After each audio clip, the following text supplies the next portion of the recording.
working at the Roadster shop, and we went up there, and it was like, I mean, the most humbling experience ever. It's like you're walking in, and this is the big leagues. You know, like I can vividly remember seeing you at the bench. I think you had just gotten the rails done, and I think you were raising the wheel openings. Yeah. At that point, you had some hype around you, like you were sort of this mythical dude. This Levi, there's this guy at Troy. Cool It's like, name. Levi, yeah, it was a cool name. You're like, oh damn, like, and then you go there and you're like, that's that Levi dude. That's it, you know. And this time I'm coming with some heat, so I had some sample welds in my pocket from Wyotech because Good thinking. I didn't have a TIG welder at home, so I kept all the little sample coupons that they made us do it at school to show that we could weld. You know, I had these in my pockets. This is before metal detectors, and one of the things that I first did was the bead rolled flames on the hood sides. Cool. Yeah, you ever done that? On a car. I'm not saying it's cool. I'm like kind of ashamed of it now, but Yeah. We did, however, one of the first 32s we built, the customer demanded that we airbrush real fire coming out of the louvers. Okay. But in the real fire, he wanted the real fire coming off of running stallions. Oh, wow. And that's something. Quite the piece. But he thought... So the horses were on fire. Yeah. Well, the horses were part made of the fire. The horses were fire, fire horses. Oh, so Yeah. you are listening to another episode of Oil and Whiskey. Well, this episode is brought to you by WeatherTech. WeatherTech's roof basket increases vehicle storage capacity, so you never need to pick up and choose which essentials to leave behind. Storing gear on top frees up space inside your vehicle, which means more legroom and a more comfortable road trip. It also means you can take more with one vehicle rather than having to bring two. Who has time or gas money for that? Transforms your vehicle into a true travel rig. Perfect for outdoorsmen, overlanders, off-roaders, and everyday trailblazers. Great for hauling duffel bags, coolers, camping, sports equipment, and more. It has a unique modular design so you can size up or size down, make it wider, longer, etc., depending on your cargo carrying needs or if you want to move it to a larger or smaller vehicle. Roof basket is made from high-strength plastic that's durable and designed for years of use. It won't rust, chip, or corrode like other metal roof carriers. It's 100% made in the USA, so you can be assured of its quality. Go to WeatherTech.com and check out the roof basket today. This week, we have none other than Levi Green from Hammer Fab, all the way from Texas. Fresh off a massive SEMA debut and whirlwind week for all of us, but you included. Levi, it's good to have you. It's good to be here, man. Awesome having you, man. And we appreciate you journeying back to sort of where it all started here in Illinois in the worst possible time of year. So thanks for that, dude. You need to come out here and cool off after being so hot at SEMA. Yeah. Is that good? Yeah. Yeah. I like that. I like that.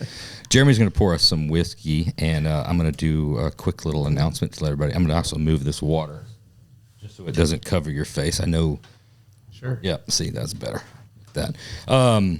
We have a special holiday sale going on right now on oilandwhiskey.com.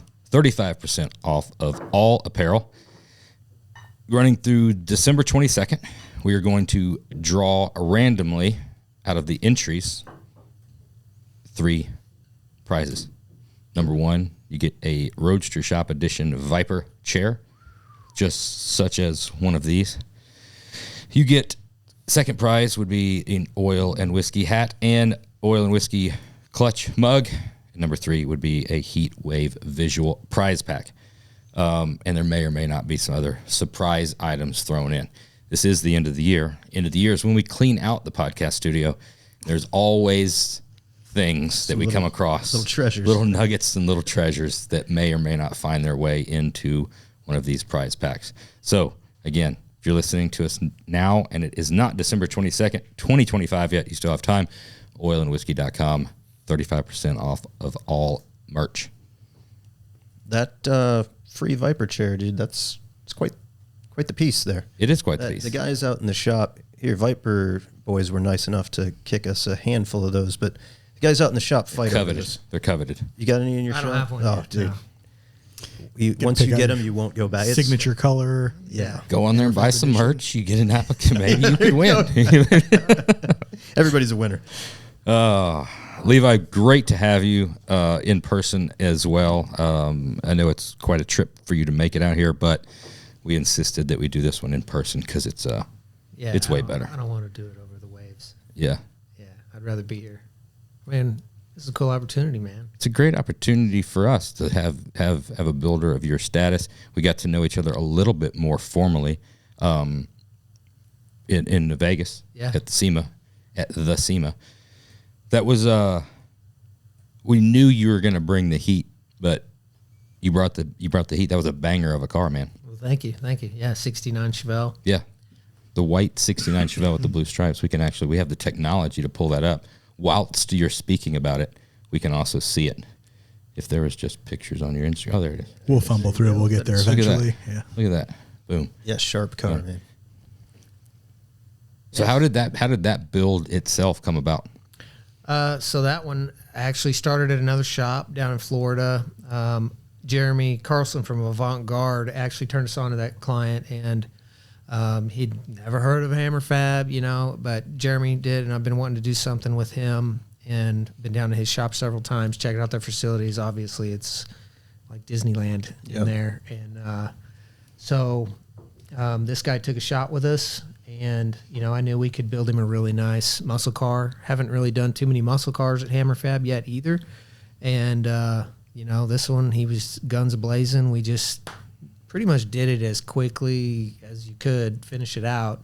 I think it was a little over a 2-year build. But some of that was going backwards in the beginning. We had to fix some things from the previous shop. It already had the Roadster Shop spec chassis, so we knew it was a good starting point. And has a GM Performance Connecting Cruise LS3 with a 6L90, I think. Cool. And I learned a lot about Chevelles doing this one, and I like them.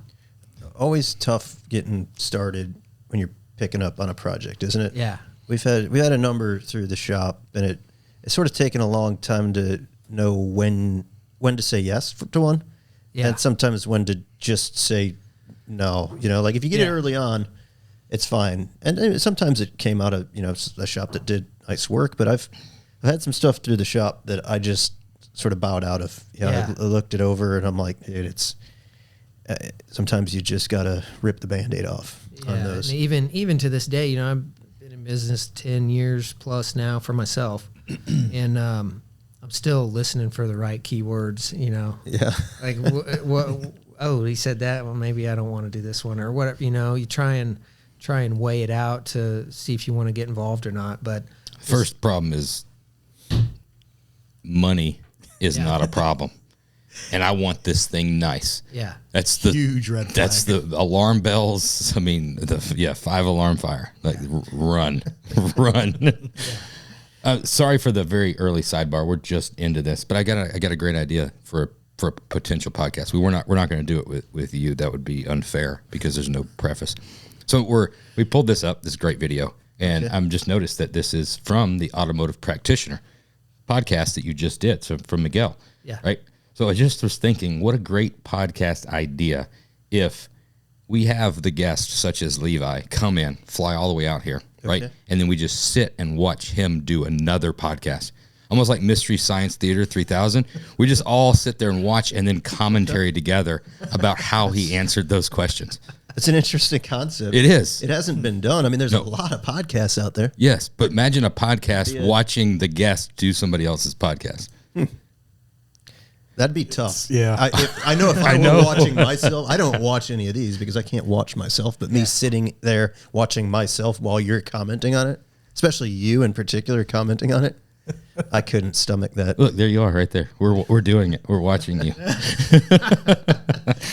All right. All I can say is Miguel did a great job. Him and his wife both were great hosts, and go check it out if you guys want to get the more details about Hammer Fab and me. And or you can listen to this one as another option. Those chairs look comfortable. Yeah. You just got on here and said that these chairs are way more comfortable, but those chairs look comfortable.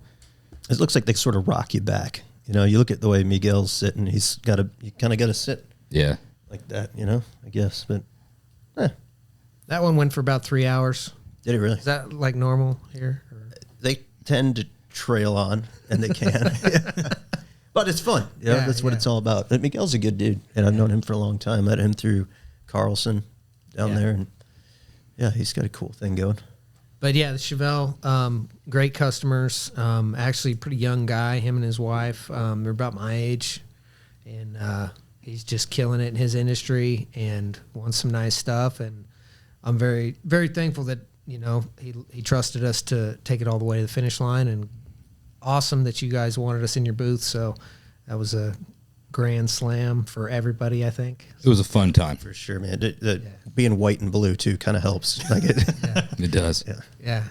I thought when I first submitted the car, because I submitted it like the day You were early. that you guys said, and I was like, well, we're planning on going to SEMA anyway, so I'm doing it. So I submitted the thing, and I didn't hear anything. I was like, man, we got a Chevelle. It's a spec chassis.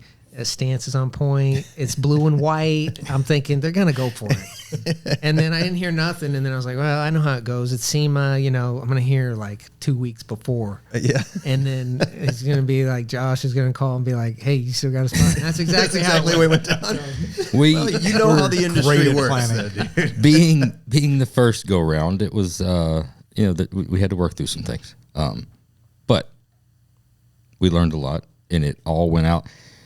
Unless you were in the know, unless you lived it, it looked like it went off without a hitch. Yeah. Nobody knew the down to the wire planning and stuff, so it went off really well. Everybody there did an amazing job of bringing really banger vehicles, and it was a good cross section. That's what we really were trying to do. Was one, it's hard when you set out. It's a great idea to have, like, sitting around, you know, lunch or dinner, having a few drinks, and be like, man, this is the deal. We want nothing but debut cars. Yeah. Right? That's cool to say, right? But it happened. Like, that we were fortunate enough to have the applications in, and we could do that many brand new, never before seen cars. So that really, hopefully, is the plan going forward, to try and continue that process, to give all you builders a great place to debut and showcase the builds. What was your takeaway on SEMA? Not anything to do with our booth, just exposure. I saw you were all over the place in front of a bunch of different media outlets doing interviews. Like, how do you feel that does for your business? I feel like somewhere else. Like this year in particular was really good in that regard. I always like to. I feel like I'm, you know, kind of obligated to stay around the build of all the work that we just put in. Like, I didn't go roam around SEMA at all, because I've been to SEMA before when. You know, when I was an employee, I got to walk the whole thing, and okay, that's cool once. Yeah. And then, you know, but this year, you know, I like to hang out at the build. I like to, you know, be there if people got questions. You never know when that next client's going to walk up, even though they're in your booth. You know, they may want to buy it. I had several people come up asking me about the chassis, and I'm like, well, you know, I'm here in their booth. I'm going to tell you about it, you know, as much as I know. Sure. Otherwise, I'll hand you off to somebody else. But so I don't mind doing that. You know, you guys got a good product, good reputation. Thanks, and but you never know, somebody could come up and say, I want to build a truck. You know, I think the first time we met was 2019 SEMA. Remember that? It was before that. Yeah. Okay. I remember the 2019. Yeah. We can absolutely tell that story. Okay, we can get there. All right, good. Sounds fun. But what I took out of it is you're just not. It wasn't that impactful. Like, if he had met you prior to that. It was a Detroit with oh, okay. Yeah. Yeah. That car. Okay. Give me a full tour of it. Okay. But hey, no problem. I am forgettable. Yes. Don't. I know. Yeah, dude, everybody gets it. They got it the first time you took the dig, right? I didn't know. I just want to make sure. But yeah, the media stuff, I mean, got a couple interviews, whatever. Even my own guy was doing some video stuff, which is pretty cool now that we're doing. I've got a young guy on board that he's just willing to do anything and everything. I mean, he can do some fabrication. A guy literally came knocking on my door looking for a job as a welder.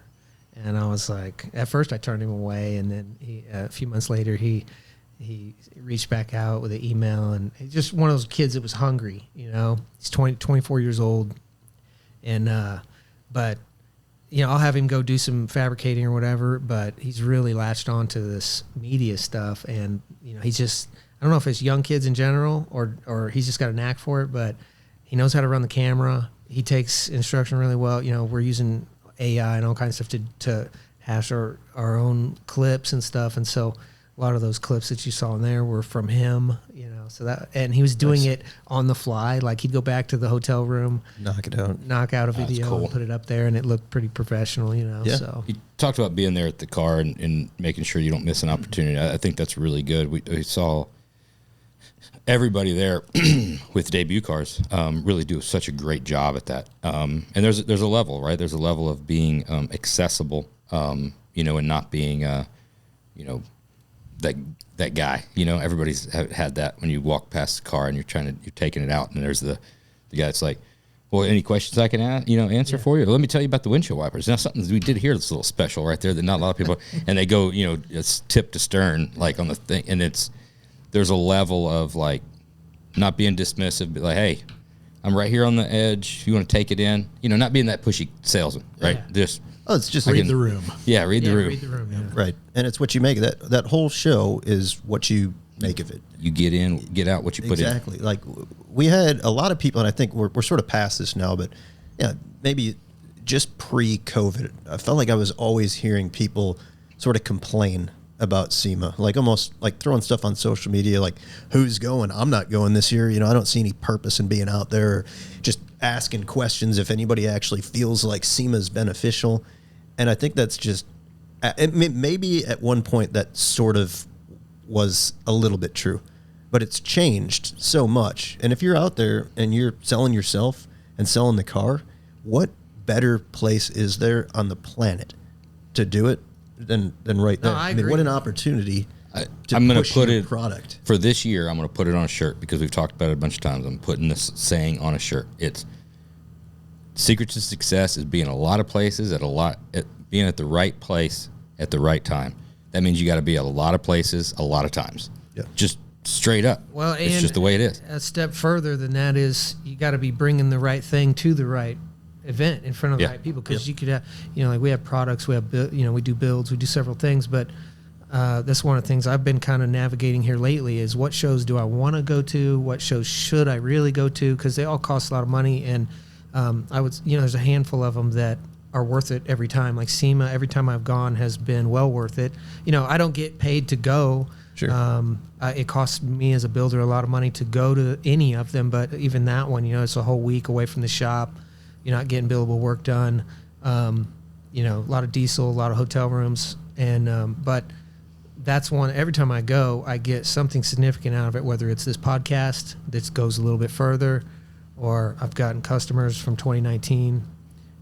So I'm convinced whenever I go to SEMA, as long as it's worthwhile, yeah. I mean, I like to get in somebody's booth if I'm going to go, which that makes it easier. But yeah. When you talk about bringing the right thing, what did you see the outcome from? Was it a couple of years ago, or was it last year? You brought a 55, 59 Chevy truck, the blue one, yeah versus this Chevelle, which is maybe a more widely likable or accepted or more popular car. How was the response between the two of those? I think being in the booth was a huge hit for anything, but like the truck to this day, it's still my truck. Yep.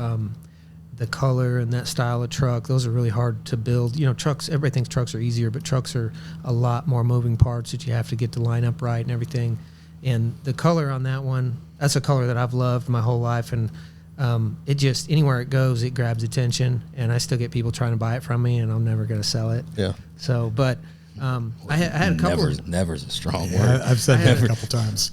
I had a couple people come up to me at SEMA 2019 and say, "Man, I want you to build a truck." I didn't really have that happen this year, but I will say that guy, he's convinced now that you got a good product, I can build a good car, and he wants to do something else. So he's talking about doing a truck, maybe a OBS. That's something. I mean, we can touch on too. Is you hear that story so many times talking about the validation, but you're there, to promote your shop and your wares, and you put your best foot forward with a customer's vehicle, and that customer's experience throughout that week or weekend, depending on the show that you're at. SEMA is definitely one that's the top, right? So they have an experience that.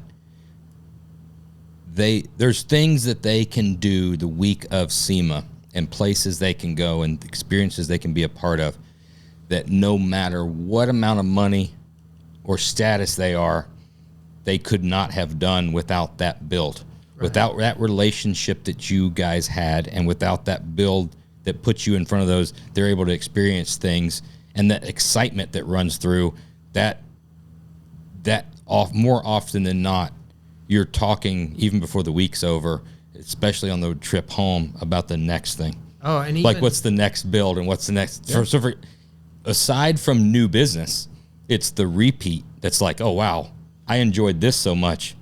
Let's run it back. Let's do it again. And leading up to it with that customer, I think that's part of our job as builders, is get them hyped up, get them excited about it, because they're spending so much money, and a lot of times it's just painful invoices after invoice, and they're like, what are you doing? Sometimes, especially in the paint shop, I've seen that. And, the finally getting able to experience the joy of that, it's like having a baby, you go, it's finally here. And so like that guy in particular, he's a super busy business guy, and he could be doing anything he wants right now. He don't have to be going to SEMA to see this car. And so I prepped him, 6 months in advance. As soon as I submitted the thing for the entry for the booth competition or whatever, I told him, I was like, dude, I just submitted your car for the Roadster shop. He's like, awesome. So it's definitely part of the process, man. 100%. You're sort of building this, you're building this relationship, you're building this community. That's the fun of it all. Yeah. I mean, the car is enjoyable, but the sort of the process, the debut of the car, watching people's reaction to the car, the validation, like you said, and then you're almost like always sort of on to the next one. I mean, you enjoy driving it and owning the car, but there's something about the thrill of the build, the debut, and the hype of it being new. Yeah, we talked about it 100 times. It's just like a drug addict, right? I mean, it is essentially an addict's deal. I mean, you're addicted to the dopamine rush that you get. It's expensive from dopamine rush from the builder and the customer standpoint, right? And it's like, oh wow, that was amazing. Still riding on that high. Now let's craft how we can create the next bigger high. Yeah. Right. What's that going to be? Like, what I want to do this again, right? And it's a very unique unique aspect of probably any motorsports hobby, right? But it's something that we get to thrive off of, and it's a symbiotic relationship with the builders and the customers, because again, the guy's busy. He's got real world problems and business stuff to deal with and other things. This is a nice release for it. It's a byproduct of spending that much money. It's a byproduct that you don't get by just sometimes spending that much money on another car. Like you got track stuff and you got all that, but if you go and just buy a vehicle off the showroom floor and spend big money on an exotic car or something, there's always the letdown a little bit of the thing. You don't have that dopamine rush like you do at SEMA, right? It's probably very short-lived. Right. Until somebody else brings, whatever the thing that the first dinner you're going to drive it to or whatever, and you think you're going to be, cool. Yeah. And then there's four other guys that are cooler. Some guy in a F8 and a 488 parked right next to you. Yeah, exactly. It sounds like you're speaking from experience. Yeah, here. it's all it's happened. Yeah. You guys obviously never purchased a Miata new. That's right. just the gift that keeps on giving right there.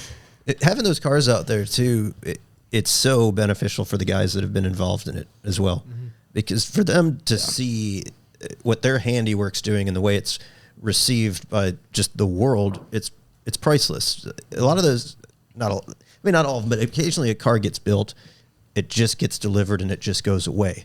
And it's sort of hard to praise them all through. I mean, you'd say good job and nice work and this looks bitchin', but sort of hard for them to really get the praise versus seeing it and watching the reaction, the comments when it shows up on like American Muscle HD and everybody's raving about it, or somebody's like, hate the fucking wheels. What the hell's the matter with you? Oh. There's some of that, but I think that's huge. It's difficult for the builders. It's difficult, albeit very important, to make a customer happy. It's difficult when you build a really nice car and the customer flies out and drives it back home, right? And it's just gone. And it's gone. And he had a great experience, and he drove 3,000 miles across the country, and he sends a text like, this is fucking awesome. This is exactly what I wanted. I'm ready to do another one.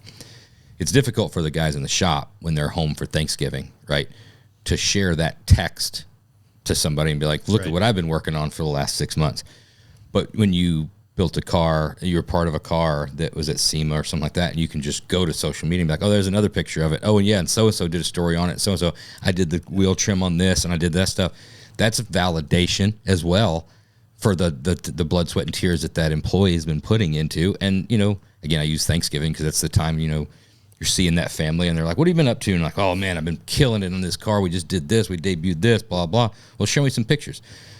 All right, well, I got this one I took on my phone, but like the customer loves it. He's back. Those are great, but there's something else about Puff your chest. look at all the things. Look at all the things that this vehicle did that I was able to be a part of. Yeah, not only that customer, but I had I think four of my main clients, like big build clients, showed up at the booth and saw it, and you know, That's cool.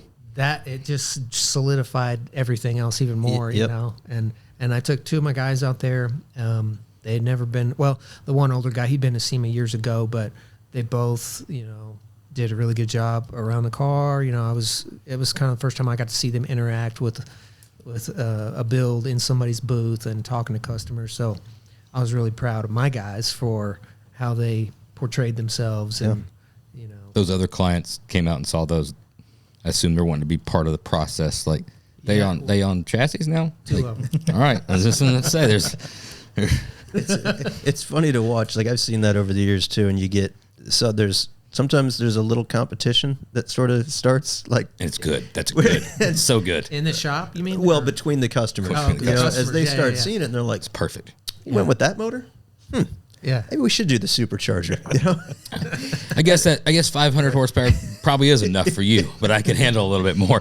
and some of it's nice for them to just have the visual of like what's going on there because it sort of inspires their build. Like I watch it with the boat community. It's really interesting to see, like when hanging out with Scott, you know, we got a customer's big into like MTI boats and stuff, and there's sort of like a community. MTI does a great job of like building this community of boat owners, and they're all there at the same time, and you got this guy's boat and that guy's boat, and it's sort of like, how do you not get competitive? Like each guy's sort of like, well, he's got 4 motors, like, well, let's do another one. Yeah. We can hang 5 on there, right? Like, and it just sort of escalates Yeah. that way. But It also gives you a group of people to talk about the project with and be yeah. excited with, where a lot of times, like, if you're building a car, you probably don't have a good core group of other friends that you could be like, oh, yeah, I did this. I got the LS9. I did this intake. I did that. Right. Versus kind of having this crew where you can bounce ideas back and forth and Yeah. something exciting to talk about. I think that's something that we really haven't looked at it from this point of view before. We've touched around this subject a lot, but you think about years ago, I say years, 15, 20 years ago, the builders community and the customers, right?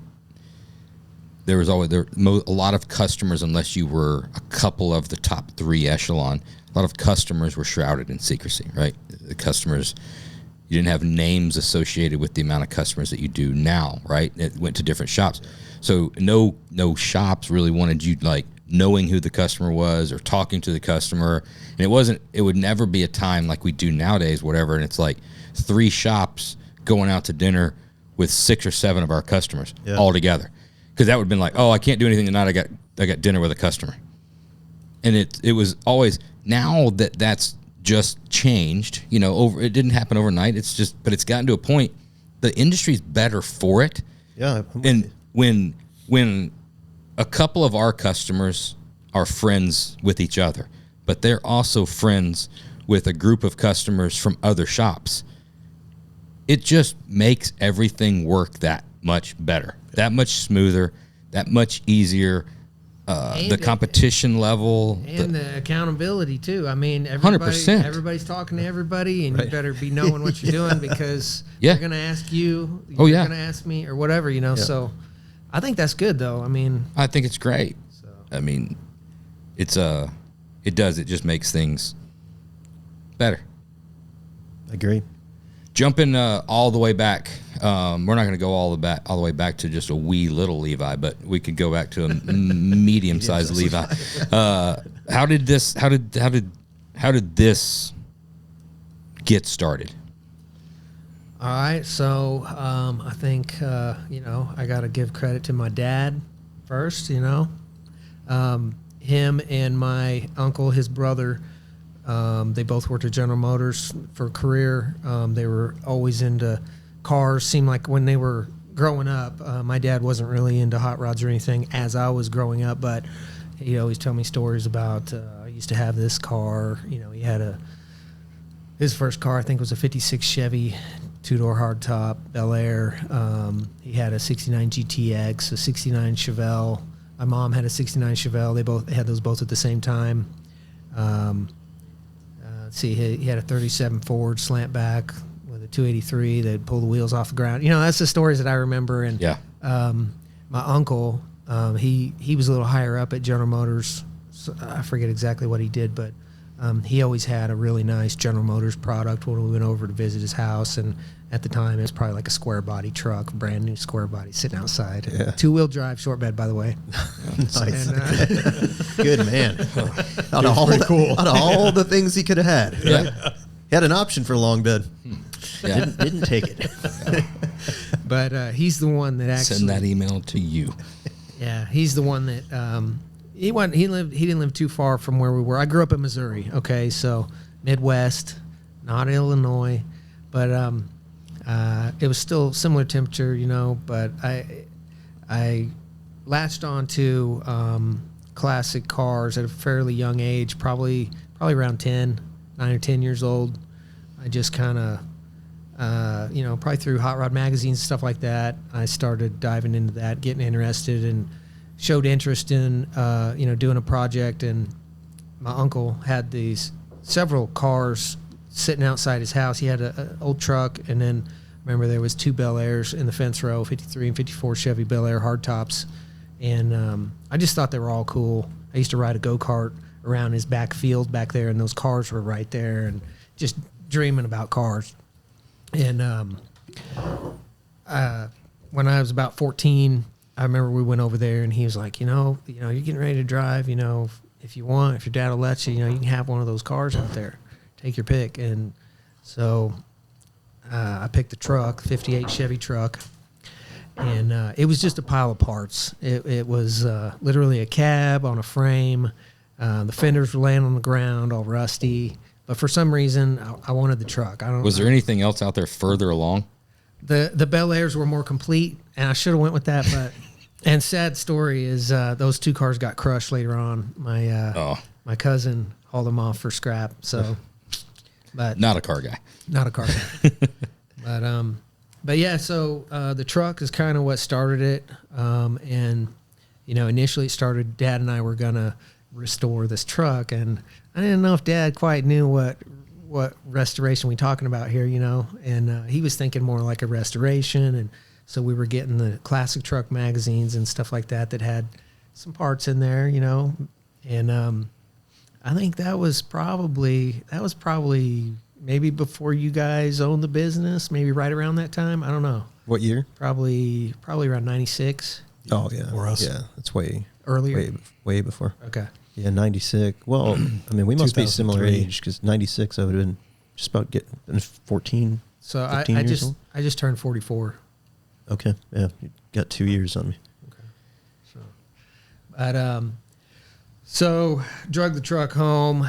We start tearing it apart. I had no idea what I'm doing. Dad didn't really know what he was doing much either. I mean, but we were just doing it together. And I remember I started doing some patch panels, and he bought me a MIG welder. And, I grew up on like a 40-acre hobby farm kind of in rural North Kansas City. So you'd welded some front-end loader buckets together and some shovels and stuff like that. Yeah, I mean, I didn't really do much welding, but Dad had a stick welder. I never even stick welded. I've never stick welded my whole life, but that's what he had, and I'd watch him do it, and we had this big scrap metal pile of John Deere parts and stuff, and I practiced a little bit with the MIG welder, but really didn't know what I was doing, and started putting in some patch panels, and I mean, I messed it up, but at least I was getting familiar with the machine and stuff. And then I graduated high school in 2000, and so, but a couple years before that, I saw this article in Street Rodder magazine, and it said Hot Rod University, and it was Wyotech. Yep. And so I was like, I told my mom, I said, that's where I want to go. And at that time, my sister, she was already going to college. She was 2 years older than me. And so one of my other uncles helped me out a little bit financially to go to school at Wyotech. And so that's what I did. I went to Laramie, Wyoming, moved out there with very little to my name, and I took like the summer off, moved out there, and started school right away in October, I think. And at that time, they had a street rod chassis fabrication class. They had a high performance engine class, general like street rod fabrication class, like body stuff. And that side of it had a custom paint class. But you had to take some core classes. So they had mechanic type class. They had diesel mechanic, which I didn't want to do that. And they had a collision class, and I didn't really want to do that. And so I figured, I'm going to get some paint experience and stuff in the custom paint class, so I don't need to take the collision side of things. And so I was out there in Laramie, Wyoming for a year and 3 months. I also took a 3-month business class, which at the time, I didn't really know I was going to be starting business, obviously. I just, for some reason, I just kind of had this inkling, like, I think I might like that. Yeah. And a nice tool, to have. Who was in your class at that time? I'm always interested because we have these conversations so many times, and I'm trying to framework the time wise. This is like the heyday. Oh, it's heyday, 2000. Wyotech is heyday. This is 90s Chicago Bulls era of Wyotech. Yeah, so this would have been like shortly after. I always forget the name of it. Jesse James's shows and the Choppers and all this stuff was on TV. Yeah, Motorcycle Mania, all that stuff. Monster Garage. Yeah, so that stuff was not that I was a fan or anything. Was really happening. I think I don't think overhauling started yet. No, because that was a couple years later. But yeah, so there was. You mean specifically who was there? Oh, yeah, just if there is anybody that you remember of like, oh, wow, yeah, I remember being in class with so-and-so. Well, one of my good friends now, Jason Rock, he's got a shop he's in the middle of Kansas now somewhere, but he's pretty well known in the Kansas City area for building some nice stuff. Years ago, he built a really nice 68 or 9 Charger, like super nice paint job on it stuff. I think it was black.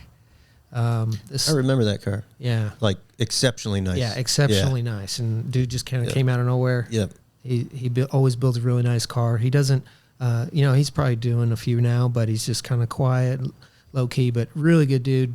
Somebody I can call a good friend.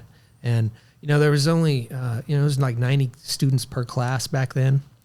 And there was a handful of people in each class that really wanted it, that really had what it takes to be one of us, and those people probably they probably all have their own shop or doing something big nowadays. But that's the one guy that comes to mind. Yeah, there's probably, you had like a 4 or 5 year period there. Like, Chad was probably a couple of years before you out of Wyotech. John York was probably a year after you.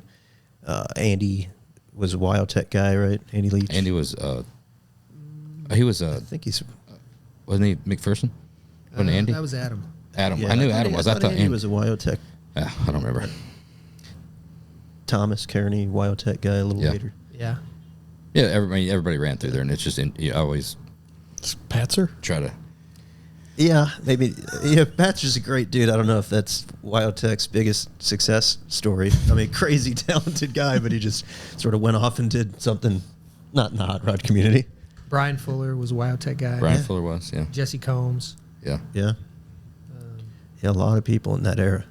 When you're finishing up school, what's your idea for career path? Like, what do you? Very specific. So I went out there with the intention of coming back and having a high-end shop lined up. That was my goal. High-end shop lined up to work for? To work for, okay. Yes. Got it. And so while I was out there, I actually met Boyd Coddington. He came out there, and that was a big deal. Like, I was ready for it. And the funny thing was, like, I had the poster of the yellow Zephyr fold-out poster, and I was ready for him to sign it. And I kind of felt like a nerd. I was like a hot rod nerd. And he shows up, and I'm like, all right, this is my chance. And I like raised my hand. I was like, hey, Mr. Coddington, can you sign my paper? You know, and everybody's like, what are you doing? And I was like, you don't realize this is freaking Boyd Coddington? You know, nobody in the class even knew who he was. And I was like, I'm getting his autograph. And so I don't know, that was weird. But he signed it? Yeah, I still have it somewhere. Yeah. Boyd seemed like a difficult guy to connect with, though. I never knew him. I mean, I had met him a couple times, but not a lot of I don't know, personality. Like, just kind of tough to really. Couldn't crack him. Yeah, cold. Maybe to his circle was probably different. I was just some punk kid, you know. Yeah, we were. Yeah, I can't speak to it. I've heard too many stories of both ends of the spectrum. So I have no personal interactions that would be. But positive or negative. I was very specific. I had my sights on. So Wyotech, they probably still do. They do a great job. But at the time, they had I forget what they call it, a placement program, I think is what they called it, where they help you get lined up with the career path that you want. And sometimes they had a list of names of businesses that you could just submit a resume to. You know, they make it kind of easy for students that don't really know how to articulate themselves or put themselves out there. Yep. They kind of help you with that. And so I used some of those, and I sent resumes to at least 50 shops all over the country. Really? And I only got word back from a handful of them, and it was some of the top shops, and they all turned me down. And so Foos, I got a letter back from Foos. I got a letter back from Posies. I got a letter back from Pinkies. At least they gave you the courtesy of responding, right? Yeah, absolutely, yeah. And that was back in the day when you got a resume at the shop, you'd stuck it in a folder and keep it until later, where now we just like, oh, man. Yeah, they just get lost in your Gmail. Yeah. Right. So, so I did that. I mean, I was very intentional about what I wanted to do, but it was still hard to get in, you know, and without any experience. But I had the gasoline in my blood. I had I was going to will this into existence somehow, you know, like sure, just going to make it happen. But as soon as I got back from Wyotech, you know, I graduated with a diploma, and I actually got an associate's degree, which didn't really matter much in our industry. And then my other uncle helped me haul so I hauled my truck out there, and if you had good grades and good attendance, they would let you work on your vehicle in the shop after you got all your competencies done. Yep. And so in the hot rod shop, I had like aced it, you know, and I had perfect attendance. Where like the mechanics side of stuff, I didn't ace it, but I did pretty good.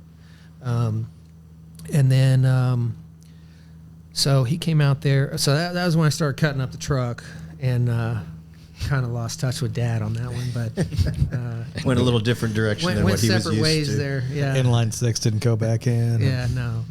And that's where I cut the front end off, put a 78 Trans Am front clip on it, rebuilt all the bushings in the class. Like it was a pretty involved project for 6 weeks. I think it was 6 weeks. I had 6 weeks to tear this truck down, put it on a frame table. They showed us in the chassis shop how to properly lop it off and line it up and make it strong enough to go down the road square. And then I remember that was a pretty involved endeavor. And I had one other guy helping me on that.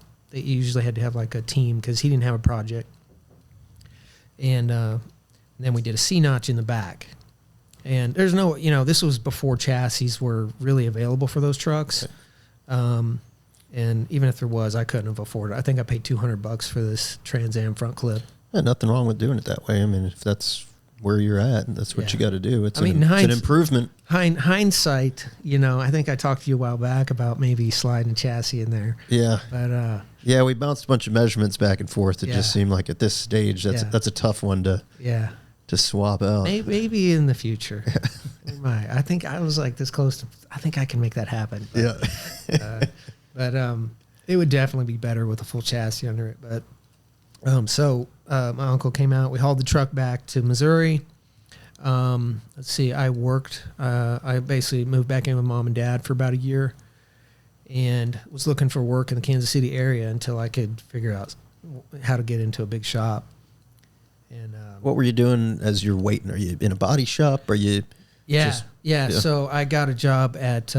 I remember the name of it this time, Suburban Body Shop in Merriam, Kansas. So I lived on the north side of Kansas City, and Merriam, Kansas is about an hour to the southwest.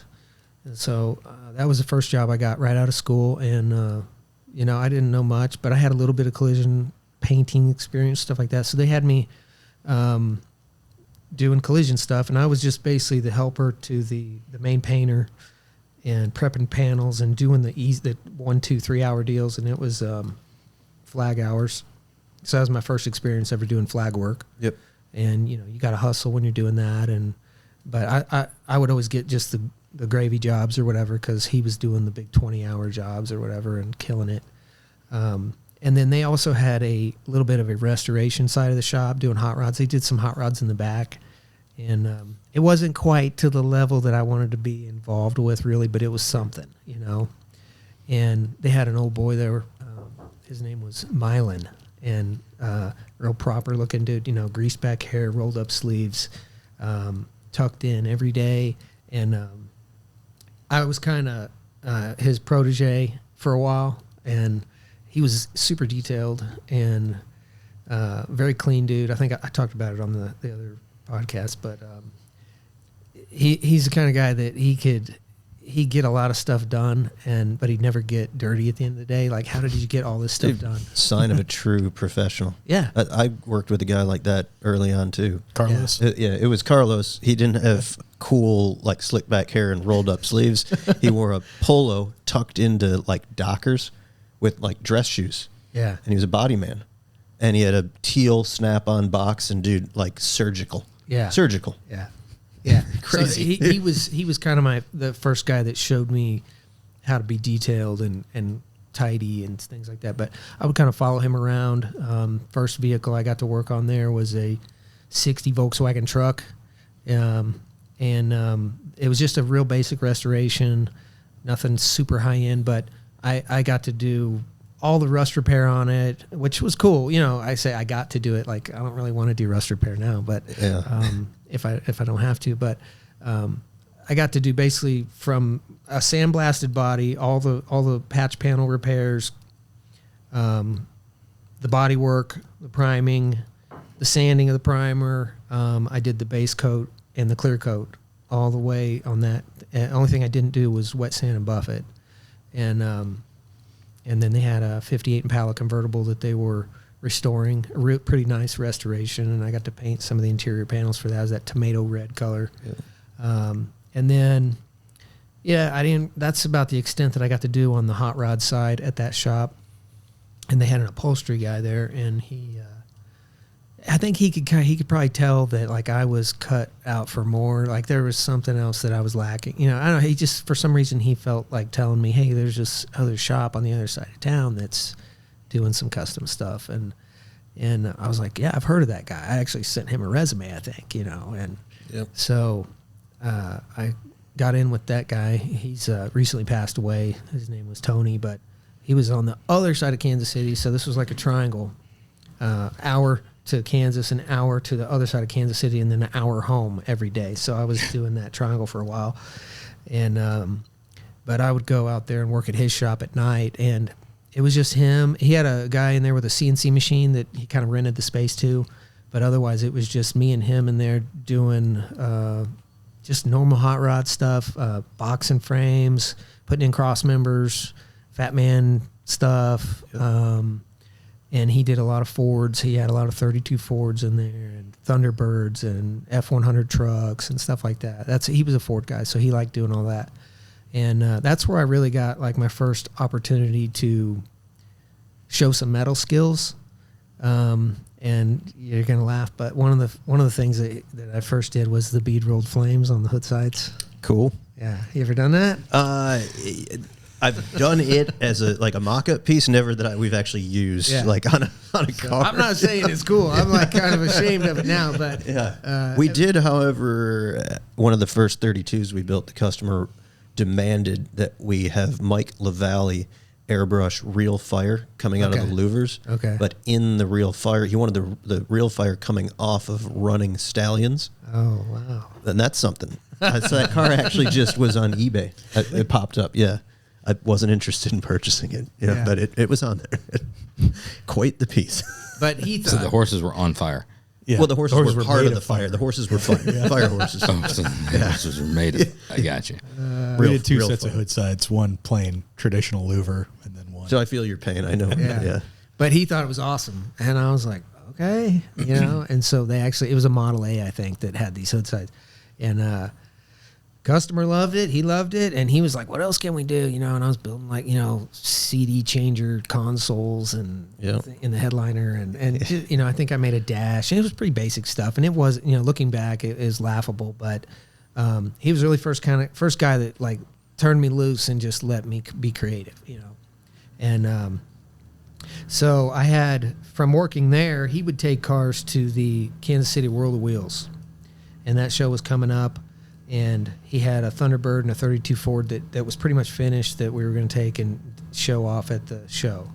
And I also heard that Rad Rides by Troy was going to be there, and so I've never interacted with Troy or any of them up to this point. It was just one of those shops that were like awesome, and like I would consider going to work there. And they had it was a 3-day show, cold, downtown Kansas City, and the chicane was there. So Glenn Grozich, Bill of Specialties, twin turbo 62 Biscayne. I mean, to this day, that car stands on its own. Yes. It's, Good car. yeah. So that was there. That thing was a spaceship. I mean, in I think it was Cobo Hall, Kansas City, right there in the front row, had this beautiful display around it. And we were kind of off down the row, you know. We weren't, the stuff we brought was nice, but it wasn't that. And but that's where I wanted to go hang out, and I wanted to get close to whoever was involved with that and see if I can talk to somebody or whatever. You know, I was gunning for it. I'm like, I like you, Tony, but I'm going this way. I want to be in the front of the show, right, with the cars that are in the front, not the back. And that's where I first met Moose. So you guys know Moose. Yeah, Oh, yeah. of course. He's Troy's guy. He's been with Troy forever.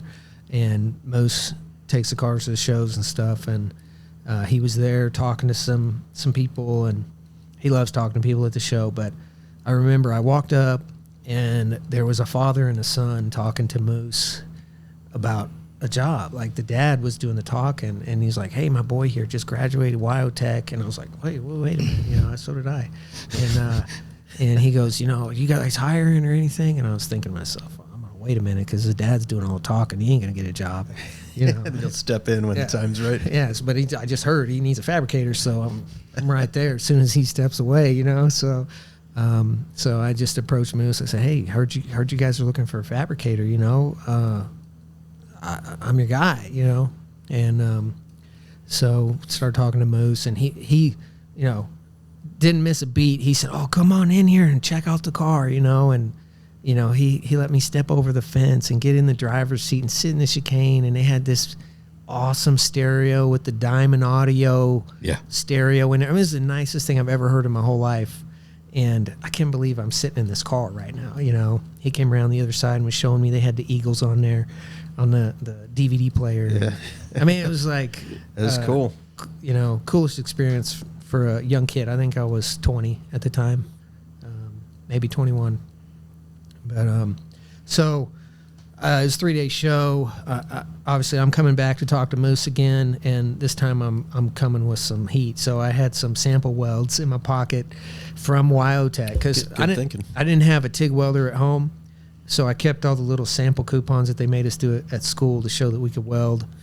And, you know, I had these in my pockets. This is before metal detectors and before 9/11 and all that. So one of the Easy to you probably got out of the chicane and looked down. There's a big old tear in that, you know, Alcantara seat from one.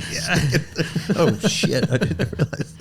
Weld coupons. But I was just like giving it my all. You know, I had this was right when digital cameras came out, so I still had all the actual pictures.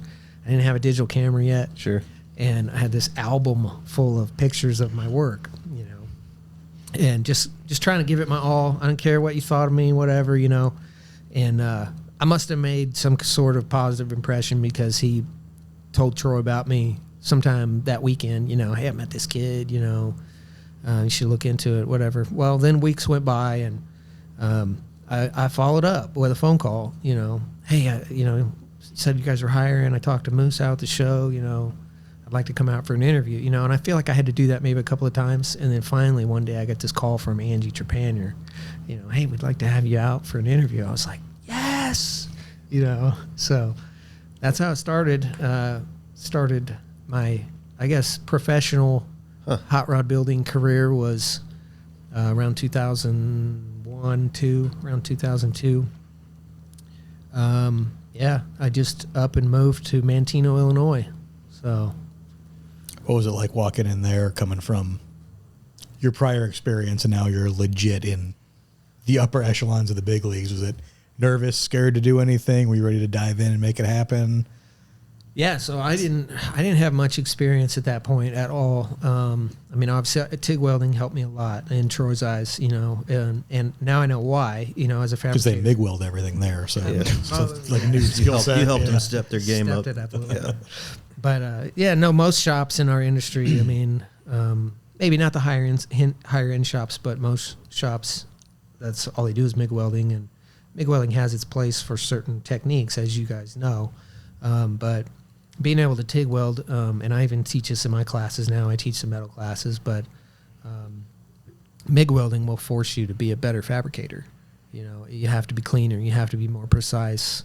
You have to have a little bit more stick-to-itness. You have to be able to have some patience, and you got to be steady. It just forces you to be better all around. And so he knew that, and I just remember when I showed up for the interview at Troy's, because I took the business class, they taught us how to dress, and I had these slacks on, had a tucked-in button-up shirt, long sleeve with a tie. Look at that. He loved that. And I walked in the door at Troy's shop, and he's in the middle of nowhere. At the time, it was really the middle of nowhere, little town in southern Illinois, farm town. And I walked in, and I still remember to this day, I walked in, and I'm just kind of looking around, and Troy's over there on the lathe, and he's just kind of peeking up. He's over there doing something on the lathe. Probably wearing shorts. Yeah. Right. Yeah, and he's like, dirty. He's looking at me like, who's this kid? And so, they're very nice, and I tried out for the weekend, basically. It was a couple of days, and I didn't really have any direction or tests or anything that they gave me. I was just like, what do you want me to do? I can show you if I can weld or whatever. And they're like, okay, sure. So I was just trying to prove myself useful and show what I could do with the time that I had. And really the only other thing I remember about that was the last day I was there. It was a Sunday, and we were just kind of chilling at the shop, and I was just like, well, I'm getting ready to go. Do you want me to come back or what? And he was like, well, you can come back if you want to. And that was it. And so I was like, good enough for me, man. I'm packing up my stuff, and I'll see you in a couple of weeks. So, master communicator. Yeah. But, that was, moving out there was a big deal. Second time away from home, I guess. Wyotech kind of broke me in from being homesick. So I think moving to Illinois was a little bit easier at that point because I'd already been away. But, I remember I hired on, and then Andy Leach hired on about a week or two later. And he had more experience than I did because I think he worked at Rad Tech for a minute. And I didn't have any really custom, I didn't have that level of experience at all.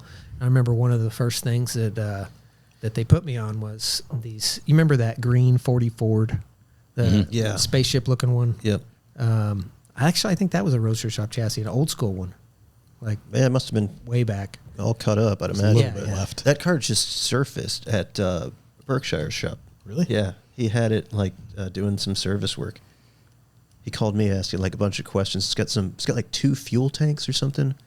I don't remember that. And I was like, dude, I don't have any idea. Asking me for.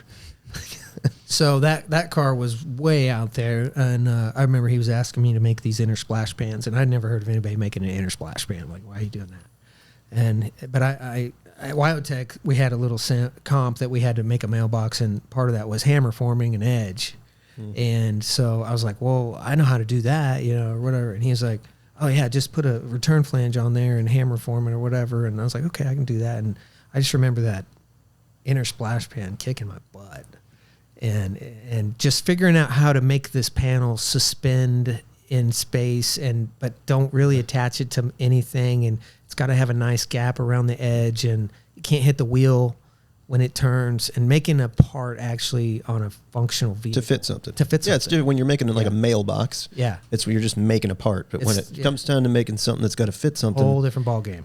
Did Troy let you fail? Did he watch you fail, or did he step in, or did he tag in somebody that was experienced to say, hey, go help Levi, or did he just let you figure it out? I think it was a little bit of both. The only thing I remember was like the scowls, you know? Okay. Like, and I mean, like, what do you think? He's getting buyer's remorse? He's like, yeah. Like, what the heck is this kid doing? He can weld good. What the hell happened? Yeah. And I remember feeling heat, you know, because like that was the thing with Troy. Like and different people have different personalities. Some people have no problem being confrontational. I would say, you know, with my experience there, Troy's not that type. He's a very nice guy. He'll give you a lot of chances. But you can tell just from the glares, you know, about when he's had enough. Yeah. Yeah, I know how that goes. and the walking by and looking at you like hey, and the subtle comments like, you're making love to that thing? What are you doing, you know? And there was a lot of that, you know, just kind of poking comments. And it took me for a while, because I'm kind of slow with that kind of stuff, even today, you know, jokes and stuff. And so it took me a while to be like, oh, he's saying I'm too slow. Figured it out, right? I'm even slow on figuring out he's telling me it's taking too. But no, making love, I'm pretty quick. Yeah. And then Andy started, and he had already done something with that car, and that was kind of more down his alley of crazy fabrication is kind of what he was into, and I didn't know how to do any of that yet, really. You know, I think I had the ability to do it, but it was too early for me. And they had this Roadster sitting there in the shop, 32 Ford Roadster, Brookville body, brown primer, just sitting on jack stands. It had a flathead motor in it. Had some billet specialty wheels that they just had made for it that looked like old steel wheels, but nobody had started on it yet. And I think Moose had sanded the block down, and that's it. Like, sanded it perfect. Yeah. And so that was kind of the turning point where I think Troy was probably like, okay, this isn't working out. You know, he never said it like that. He never really spelled it out. I didn't get much feedback in that regard, but it was kind of like, okay, let's try something else, you know, and put me over there. And that's where I had a chance to focus on something that wasn't quite as over my head, you know, and a little easier to grasp because it's just a 32 Ford. There's no fenders. There's no splash pans at all. Right. Yeah. And so that was, as you guys know, Roger Rizzo's 32 Ford. Yeah. It went on to be one of the most prestigious 32 Fords of all time. Won Street Rod of the Year, I think, in 2003. Beautiful car. 19s on the back of it. 19s and 16s. And, just a really timeless built car. And so, I did a lot on that. That's where I made my first set of frame rails on that car. You know, the back half all curved and everything. I think that's probably about the time I met you guys. Yeah. Shortly after that. Yeah, I remember that vividly. We went on a field trip to come up to visit Rad Rides. I think we just did that like unannounced too. And it was me, Chad, and both of our dads. It was like a father-son bonding experience. And we were working at the Roadster shop, and we went up there, and it was like, I mean, the most humbling experience ever. It's like you're walking in, and this is the big leagues. You know, like I can vividly remember seeing you at the bench. I think you had just gotten the rails done, and I think you were raising the wheel openings on the back of it. And it was just like mind-blowing. You know, we didn't have a single piece of sheet metal equipment in the shop. The stuff we were building sucked. And looking at these cars and seeing, like, you, at that point, you had some hype around you. Like, you were sort of this mythical dude, this Levi. There's this guy at Troy. Cool It's like name. Levi. Yeah, it was a cool name. You're like, from the outside, like people in the industry, you're hearing about this, and you're like, oh, damn. Like, and then you go there, and you're like, that's that Levi, dude. That's it. You know, it was really cool for us. Show me that splash pan you just finished. Literally those guys, and everybody there, we're like those guys that they're like, geez, man, would Troy quit letting people in the damn show? Get work to do. Like, just guys giving a tour. You know? Yeah. And there we are just wasting everybody's time, you know. But that was cool, man. I'll never forget that. Very cool. Yeah, so that was really glad to be part of that build, even though it was kind of like, you know, for what Troy was doing at the time, it was kind of low key, you know, but it came on strong in a different way. It was a cool car, really cool car. Yeah, so, and then after that, you know, then obviously I had some more skills under my belt. They had more confidence in me. I was able to do other things. You know, I remember I did some little jobs here and there, exhaust system, kicked my butt. First exhaust system I ever did out of manual bent tubing. Took me way too long. And then, let's see, the next big job I worked on, like full build, was probably, I don't remember all of them.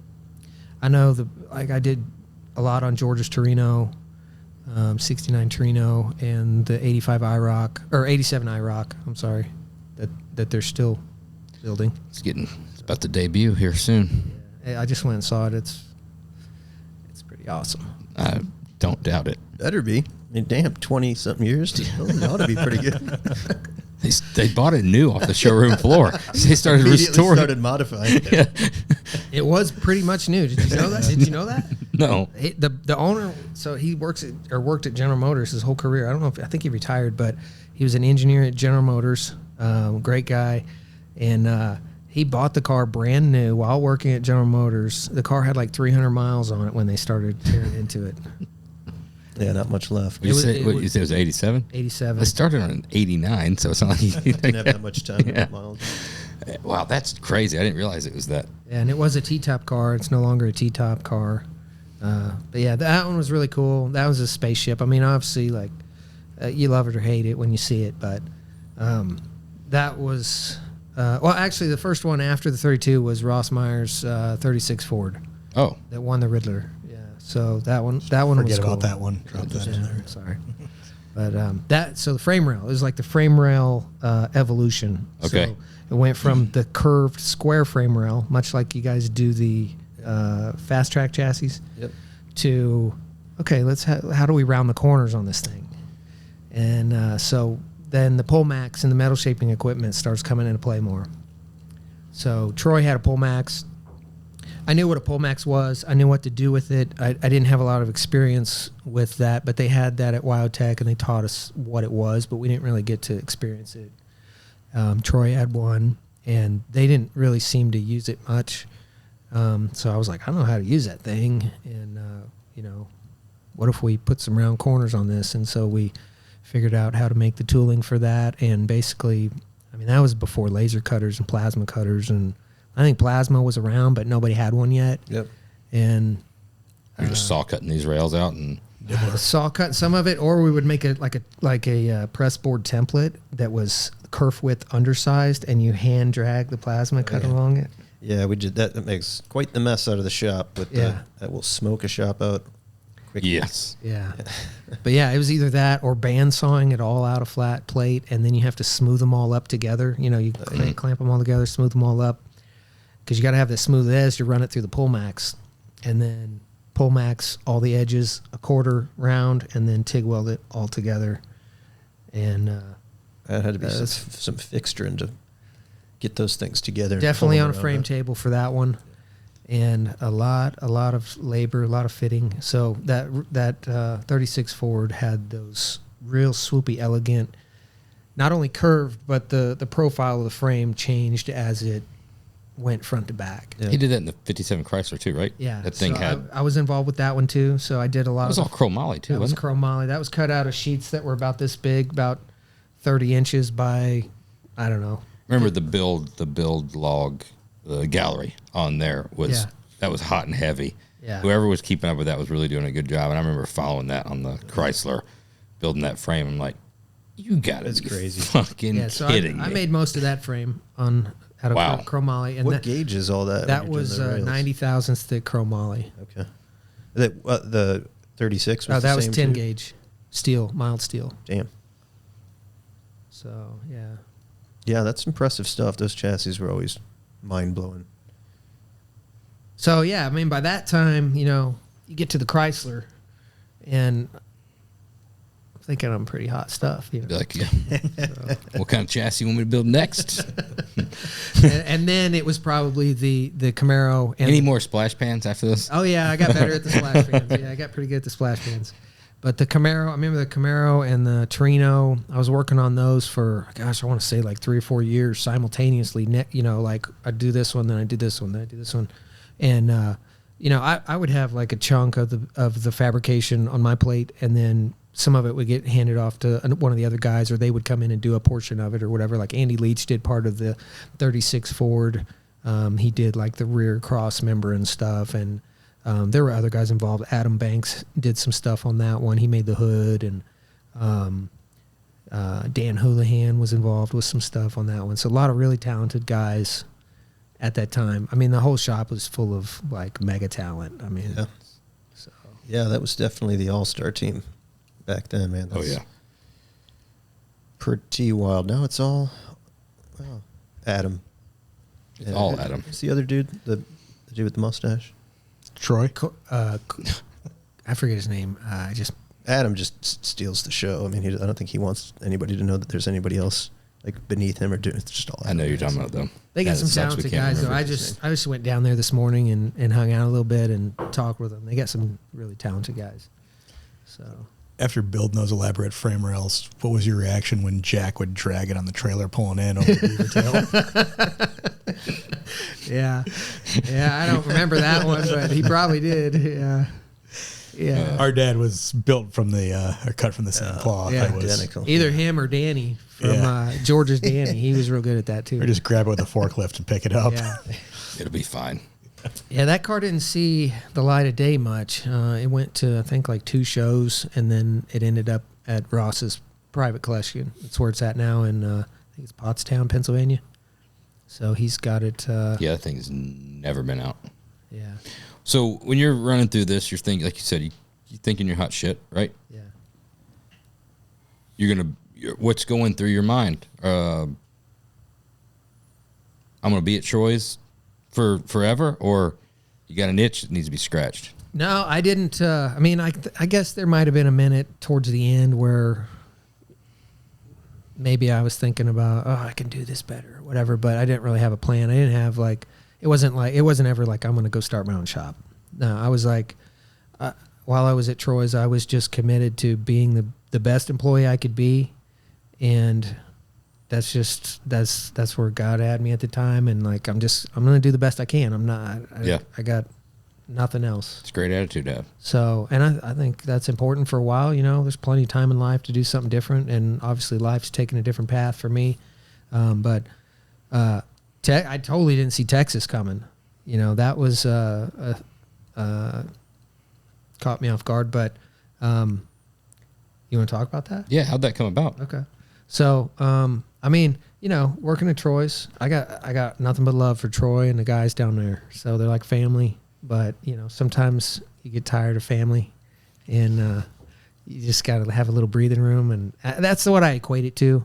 I remember I just got to the point where, I wouldn't hang out with them at lunch. I'd go sit in the car and have lunch by myself. And then, I was literally out in my car and, praying to God one day, hey, if you got something else for me to do, you got other plans for me to, send me a sign kind of thing. And about 2 days later, I'm sitting out in my car again, and I get this random phone call from Tyler Krause. You guys know who Tyler is? Yep. So, and I didn't really know him directly, but his brother Adam was working at Troy's at the time. And I don't think they said anything. I don't think they said like, hey, call Levi or anything. I think it was just Tyler was at the time working for Hot Rods Vandus, and as a painter, body guy down there in Andis, Texas. But he called me, and I'm like, hey, Tyler, what's up? Hey, we're looking for a fabricator. You wouldn't happen to know anybody that's looking for a job? Nope, sure don't. No, but it's good to hear from you. That was weird. Interesting way of tiptoeing into that. And I was there again. I was a little slow. You didn't quite pick up on those poaching techniques. There's a did you? town about 15 miles that way. You're like, And well, so you guys come into the mix here in a minute. So I texted a couple of my close buddies. I had two really good buddies that I could pretty much tell anything, and they're going to shoot me straight. Yep. And this is even before I was married at the time. This is before I told my wife, which, by the way, I wouldn't recommend that. I go to the wife first next time.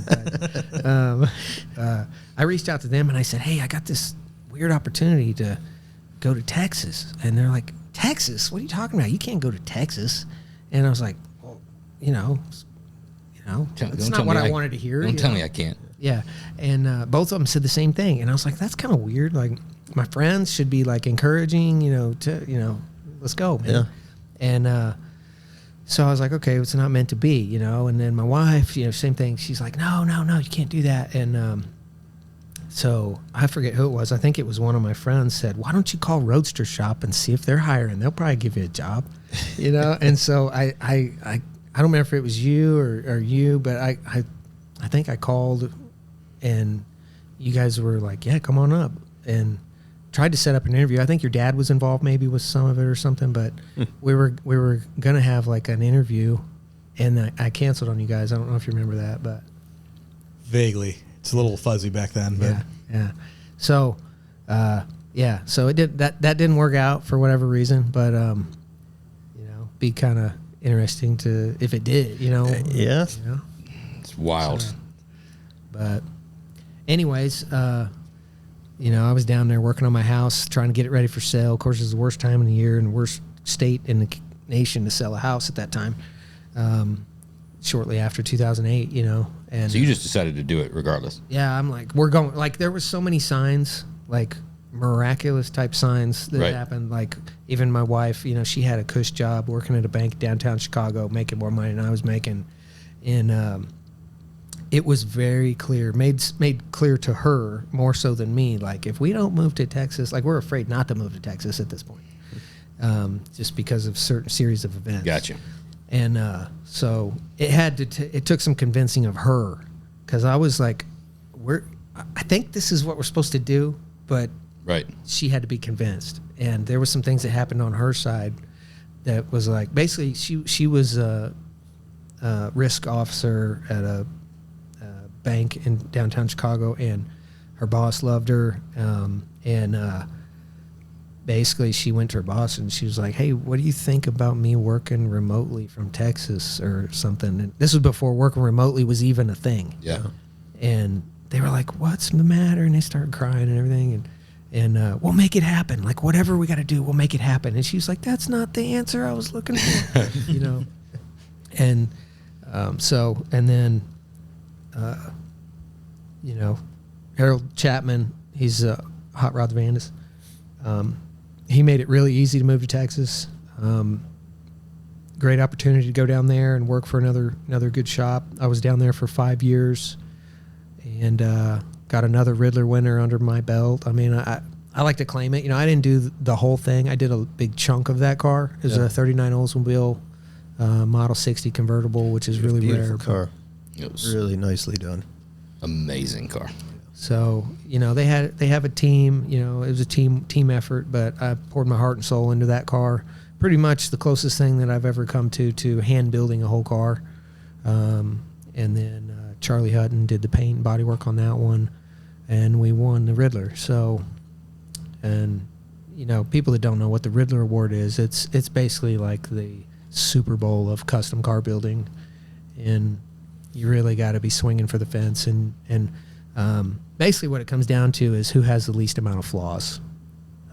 You got to have some other things too. You got to have fit and finish. You got to have crazy customization, but you also have to have the least amount of flaws. Doing it like you've been doing it, as long as you've been doing it, taking a little sidebar.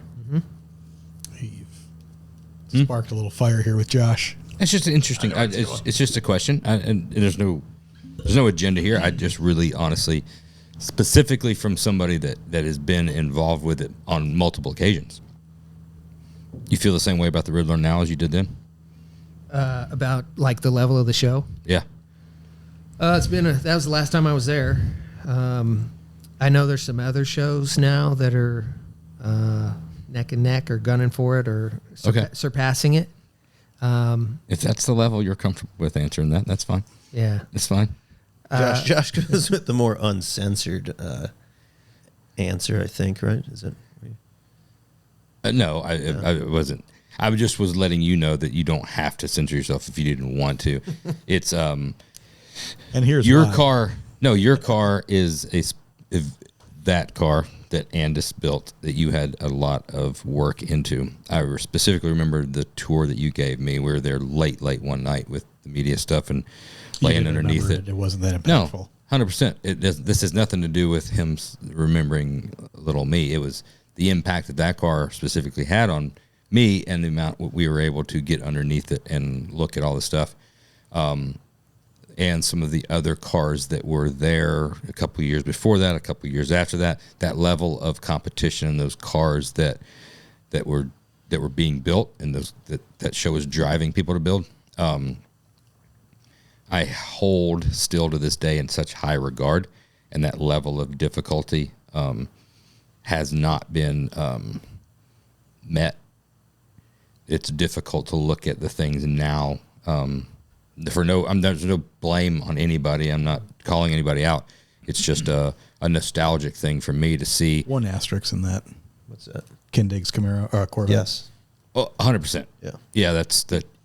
Yeah, I would equate it to like back then. It seemed like things were trending towards being art, like masterpieces, from a design standpoint, and just simply beautiful looking.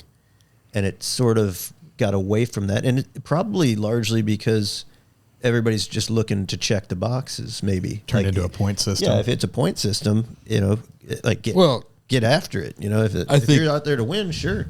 But this is an extremely detailed and in-depth and nuanced conversation. It's not any one person, any one shop, any one show, direction, change, whatever. There's a lot of thing that just comes back to not as many customers want to do that type of build anymore. They want to build multiple too, and drive them. So I'm not saying that there's not like a hidden agenda of being like this is to blame. It's from a nostalgic only standpoint. Just like when you see, an old movie or you hear an old song, you're like, man, it sure was better back in the day. It's one of those things that hits me as like, man, there was like 6 or 7 absolutely banger cars in the 8 that were not only the highest level of fit and finish, but stylistically, they're pushing the envelopes on types of finishes, colors, motor choices, design elements, and stuff where it's just absolute sensory overload. Oh, yeah. And again, looking back at this, hindsight and nostalgic, where everything's a little bit more colorful and a little more fuzzy when you think back about things. You don't remember the bad, but you think back about the excitement level of just getting into the show, right? Pre-social media diluting everything down. Right. And then once you're there, the amount of time you spend at a vehicle and taking in all of the details and then obsessing over those details and going back and looking at those cars a couple of times, and then the drive home talking about all those vehicles, that doesn't happen there. That's changed. It's just changed. I think the target has moved. So, obviously you guys were talking about the Ring Brothers thing the other day. I watched part of that podcast, but I mean, that car, I saw it before SEMA, before they took it to any show, or they took it to the Quail or whatever that was. And I was like, that's it. Game over. That car was over the top, even from social media distance. Yeah. It's like, where do we go next? Because that's not just Riddler. That's Riddler quality, but it also thrashes the track. Yeah, and it's Riddler mixed with OE, mixed with like track performance. It's sort of, it like checks all the boxes. It does. Functional but art. Again, back to not to pick on anybody, but Ring Brothers built that car, right? And they debuted it at the Quail. You've got Troy Gudgel at BBT built a phenomenal 59 Impala, right? And he debuted it at SEMA. None of these folks debuted it at Detroit. Yeah. It's a shame what the Ring brothers brought, because Troy's 59 is so damn good. It's amazing. It's just that Ring's car is polarizing. Any other year, Troy's 59 would have won, just blown out the SEMA show. But it's such a stark contrast, like such a, it's elegant, it's beautiful, it's so tastefully done, and just, I mean, masterfully done. He should have painted it when he built it in bare metal, and he would have beat everybody. He would have been fine. He took him a whole another year and a half to build it twice. A year fucking around. It's on him then. But yeah, I think the target has moved. I mean, it's kind of constantly moving a little bit here and there. But I think the probably back around 2016, that was like and Foose building some really nice Riddler cars. Those are in my memory like some of the best for art. Yep. But these builders are like, well, you can't drive the dang thing. Like, why am I paying all this money and I can't even drive it? It's a car. It's supposed to be able to drive it. Sure. And so now the trend has changed probably over the last 10, 15 years of being able to drive something more, which is where you guys come into play. That's great for business because everybody wants something that's drivable. Right. And, I think there was also a trend there where everybody's making custom chassis. I can make a custom chassis. Well, why? Now we're at the phase where why? You guys. I could probably sew my own jeans too, but I wouldn't wear them. Yeah. Like I have no desire to make a custom chassis. Yeah. I mean, if I had to, could I? Probably. Yeah, I could probably do. Yeah, if you're doing something that's like to the level of the 36 or something that unique, like there's definitely a time and a place to build it. Yeah. But my biggest point on that, it's an engineered product. Don't spend your time on that because you can't do it. There's no value there. When you have a budget to build a car, like take all that time you saved by getting a well-engineered piece that works, building everything, reallocate the time, those resources to make the car. Well, that's really badass. That's one of the selling pitches that I give to my clients that want to build a full build. First thing I do is try and talk them into a chassis because I've already learned the hard way. Whether it's doing a front stub on my truck or whatever, by the time you get done piecing together all these junkyard parts or this part or that part, or you think you're getting a deal here and there. No, you just spent twice as much money messing around when you could have just been 2 years ahead, right? And got this nice product. So. I do want to button it up and put a bow on the Detroit. I do have faith that Detroit, the Riddler Award, comes back in some point in time. It has to. And maybe it's building something. You kind of I don't know. hedging your bets. There is things being built, but I think that. Maybe it's just personal wish because it has been such a thing. It's like the Super Bowl not meaning anything for a while. It's like the Pro Bowl. Yeah, it's like everybody worries about the Pro Bowl, nothing about. But it needs to be a thing again. Yeah, when like in that 2005 to 2015, 16, 17 era, it was like you knew every single car that was competing. You know who was building something for that year. You knew every single car that won. You probably can't say that for the last 10 years of No. I mean, I don't have anybody come to me or haven't had anybody in my shop in the last 10 years say I want to win the Riddler, and maybe that's for other reasons, but I don't know if y'all can say the same thing. We don't get it, and we really never have. We also don't really we don't build that type of car. Right. Steered a few guys away. Yeah. And we've given up a few builds because it's not our thing. Yeah. And I don't. Honestly, for me, we're not really equipped to do it. Right. To take a car to that level of like what you did with those, it's not our skill set. Right. So there's the right guy to do it. You got to find that guy if that's the car you want. Yeah. For sure. But it's a tough conversation to have because I hate when we talk about it. I hate like discrediting the guys who have the guys who won because they've done built the thing that some beautiful cars, like the details, unbelievable. It's over the top. I just think they're like different than what was done years ago. So I hate for it to come off as like you're speaking poorly about those cars. Very good way to wrap it up. Yeah, I mean, no offense to anybody that tough has one. It does. I think for the greater good of all of the community and the customers, a rethink maybe of the way the award is done, to bring it back to, because it should be.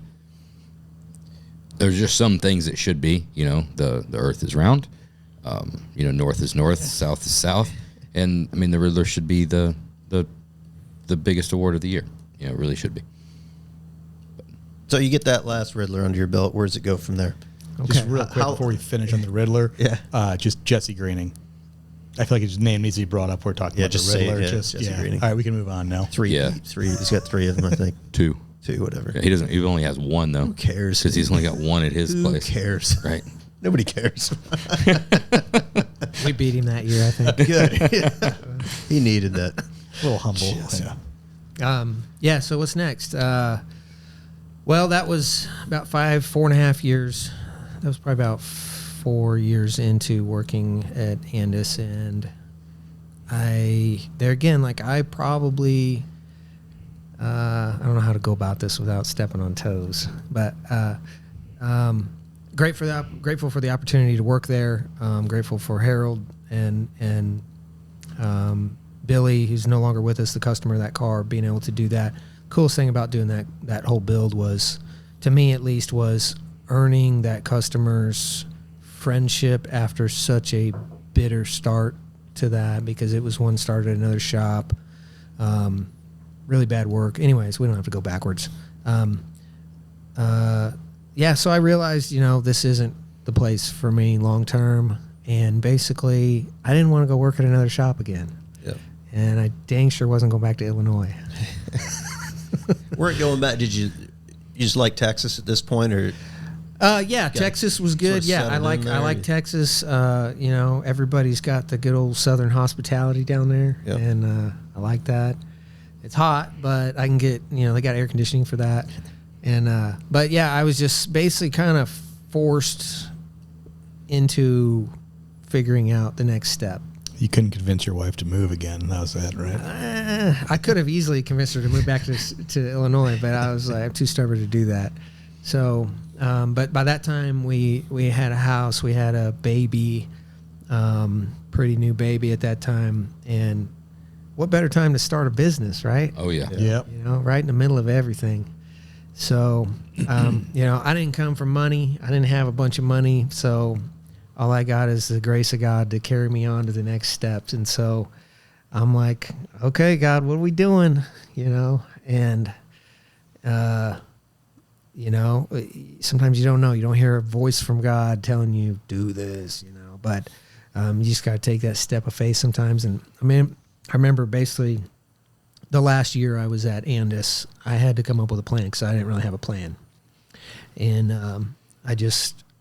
there's something turned on inside me, like this survival mode.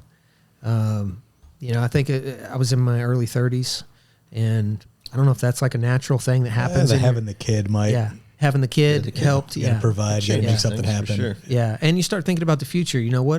How is this looking for the next 10 years? And if I don't do this now, is this kid going to be here all the time for the next 10 years? Yeah. Is he ever going to sleep? And if I'm going to do a business on my own, if I don't do it now, when am I going to do it? 10 years from now, I'm going to be too old to start this thing. Maybe, maybe not. But I've got my 30s. I've got the energy to do it. I'm still stubborn. I can just stay up all night to figure it out. Whatever. So basically, a year before I parted ways with Andis, the car had won the award. It came back, and it was planning to go to all the other big shows that year. So what are those? The Hot August Nights. I don't know. There were several big shows that they wanted to take it to, and it won all of them. And so in that next year, there was some repairs that we had to do and things like that. So I was still involved with the car for that next year, pretty much all day, every day, taking it apart, putting it together, sending it to here, there, whatever. Was that Good Guys Columbus? Did that go for Street Rod of the Year? It did. I remember it out there. I think it was out there. I don't remember. Did it win?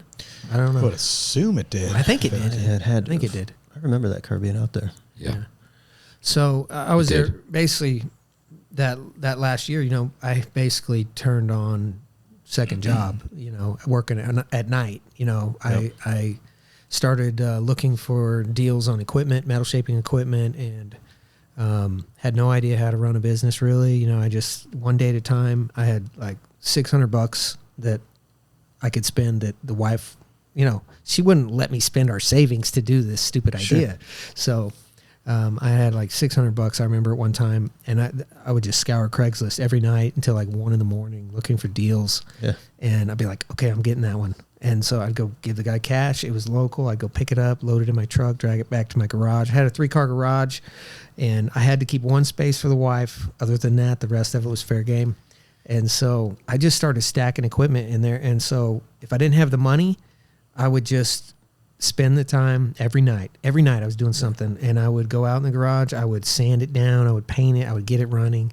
I got a phase converter in my garage where I could test the 3-phase stuff. I had a Polmax in there. I had a electric magnetic brake. I had that thing packed. I had a lathe in there. The lathe was functional. This is when I started making my prototypes for my dimple dies and stuff. So Hammer Fab was official at this point. Like I had the LLC, and I was just going for it. And so I just did that for like a whole year. And I mean, I was even doing my website. I couldn't afford a web guy. I couldn't afford a photographer or any of that kind of stuff. And I was just spinning all the plates. Should have called Phil. He still do the fire website. Yeah. Dude, all I'm thinking is scouring Craigslist late night with $600 in your pocket. You're lucky that God kept you on the right track. Different discussions. Yeah. But I'm glad it worked out. Yeah. But, you know, you stick to something like that, and at the end of a year, I had a whole garage full of metal shaping equipment ready to hit the ground running. Yeah. And it all worked, and it looked nice. And it's cool. And so then I started. I knew when I was planning on quitting. It was like right before SEMA 20. That must have been 2017, 2016, I think. Mm-hmm. And I was, you know, I quit and I went to SEMA, and basically by the time I got back from SEMA, I was hoping I had a job lined up, you know, but it wasn't as easy as I thought it was. And I even, you know, reached out to some guys that I knew that had a lot of builds that they wanted to do. George Poteet was one of them, and actually I remember I met with him on the side of the road in Texas one day, and we stopped at Waffle House, or not Waffle House, IHOP. Why don't you meet me over there at the IHOP and we'll have a discussion about it? You know? And so him and Danny met me over there, and he's showing me all these builds on his phone, and I'm like, yeah, we can do that one. Yeah, that one. Yeah, I can do it, you know? And I must have been saying the wrong things or something, because he wasn't buying it, you know? Like, you know, here I am, some kid, doesn't have anything to show for, really. I mean, he knew who I was. I did the work on his car. He knew as a fabricator I could throw down, but I think he was smart enough to see you're too risky, you know. I think George had just been taken so many times. Yeah. You know, he was probably pretty cautious about what he was doing. Am I right? You know. Yeah, 100%. But the one I will tell you now, that when he showed you all those pictures, you said yeah to every single one. Yeah. That was it. That was over with. Yeah. You got to say no to the ones you don't like and yes to the ones you do like. That's the test.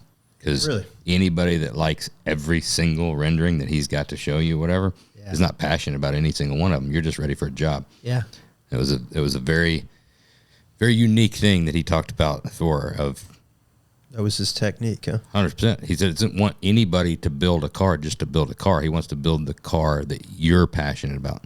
Yeah. That you're just as any of this, because he likes all that stuff. Yeah. And there's some things in there that he even knew didn't look good. People send him renderings all the time, right? Or he commissions somebody for a rendering and doesn't like the style of stuff. Or you might say, that looks awesome, but I hate the wheels. He didn't want anybody just to be a yes man. And he didn't want anybody just to be like, yeah, let's do it just for the job. Because then you're just looking at for billable hours and looking for money.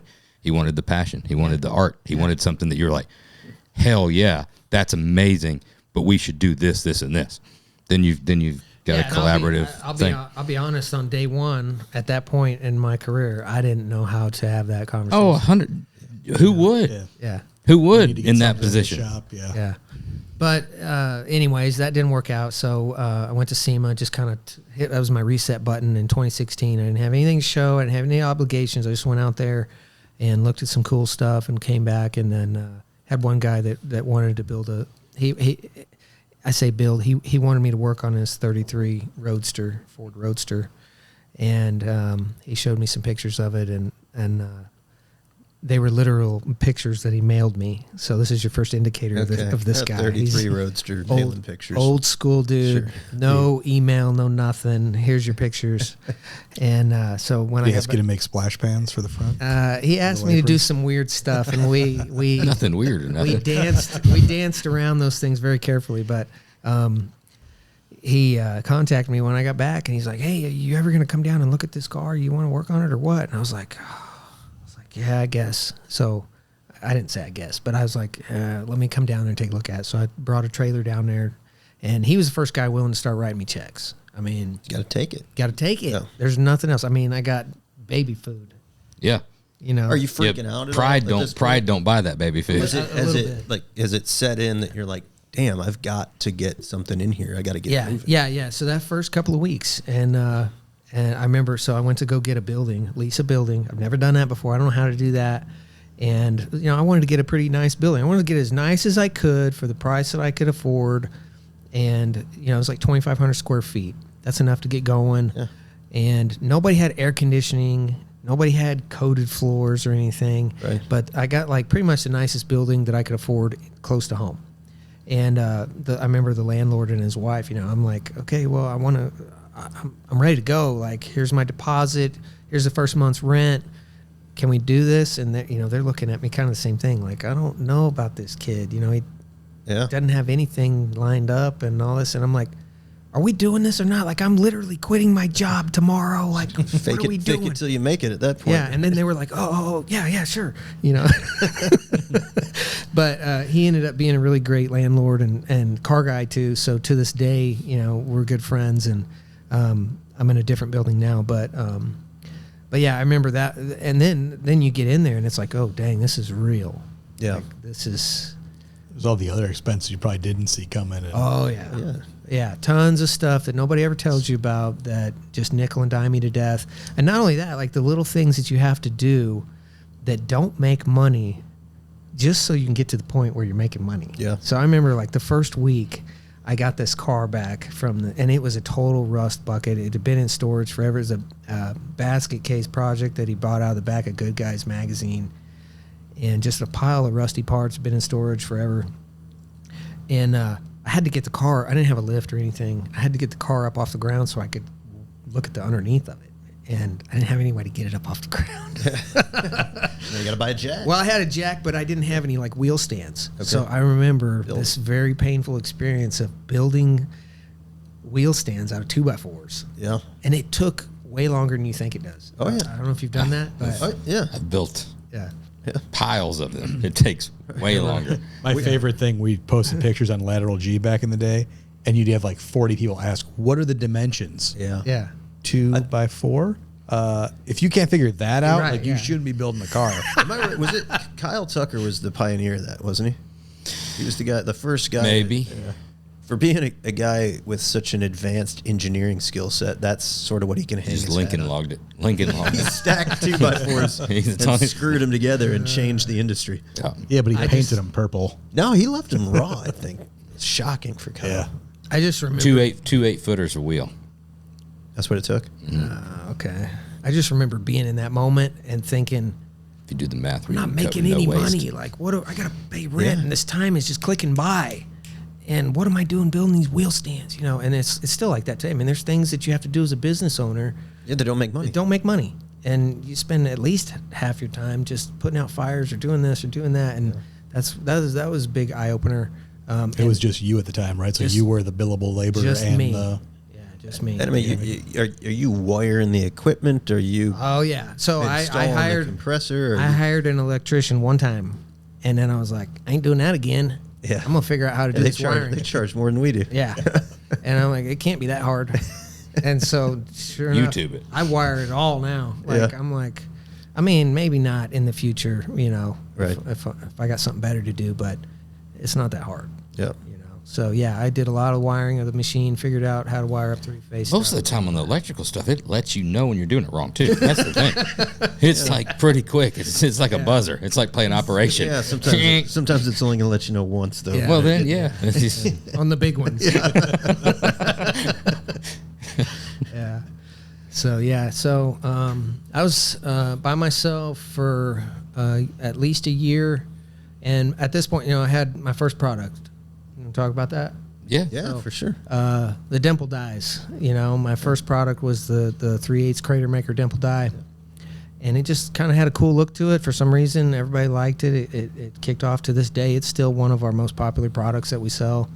And that just basically snowballed into several other sizes, several other styles of dimple dies, and all of our dimple dies are specifically for adding strength and style around a fastener. Yep. So I kind of steer away from the mainstream punch flare ones. I don't want to get into that. Right. I don't want to compete with that. The smaller, more intricate stuff, specifically to what we do as car builders, seems to be a little bit harder to knock off. Yep. It's a lot of little moving pieces that nobody wants to deal with, Right. and I'm willing to deal with it. So that's kind of where most of my products are kind of fall into that same bucket. It's a lot of little things to deal with, and I'm willing to deal with it. And once I figure it out, you can kind of streamline it, you can kind of scale it, teach somebody else how to do it. Sure. I think it's great stuff, man. I mean, I follow your social media. Your social media is phenomenal. You do a great job. Thank you. With the brand, the marketing, and the stuff's really great. Like me personally, it's all things that I want. Unfortunately, at this stage in my career, I'm not building things anymore, but I am in the process of acquiring some tools to start doing stuff at home again. Okay. At which point I'm definitely hitting you up, because it's all stuff that just hits it like right on the mark. Because you look at that like the Crater Maker, you don't want to go make that. Like, it's sure you could, but it's like a chassis. Yeah. Why waste your time doing it when it exists and there's a great product that already exists? Yeah. Like your backing pad, everything I see, it's all stuff that's very well thought out. Fills a need. It's phenomenal for fabricators. The only issue I see, it's like I see too many damn Harbor Freight toolboxes nowadays. Yeah. That I think guys just don't make the investment as much anymore. Like when I was doing it, and even when I didn't have a lot of like disposable income, but I was buying Dynabrade tools. Like I'm buying good stuff because it's my job. That's what I took pride in, and I want good tools. Like I watch guys nowadays take a Harbor Freight like cutoff tool and just, I mean, that thing, it's like you're blowing on it basically to get it to spin, and it's just irritating the metal. Yeah. And and it's like a right angle one too. And they'll sit there and you're like, dude, how the hell do you have the patience for that? Yeah. Like, I mean, I'd spend half my paycheck just to get something that will zip through that and get the damn job done so I can get on to the next thing. Yeah, no, that's true. It's even an issue at our shop sometimes. Guys love using my tools.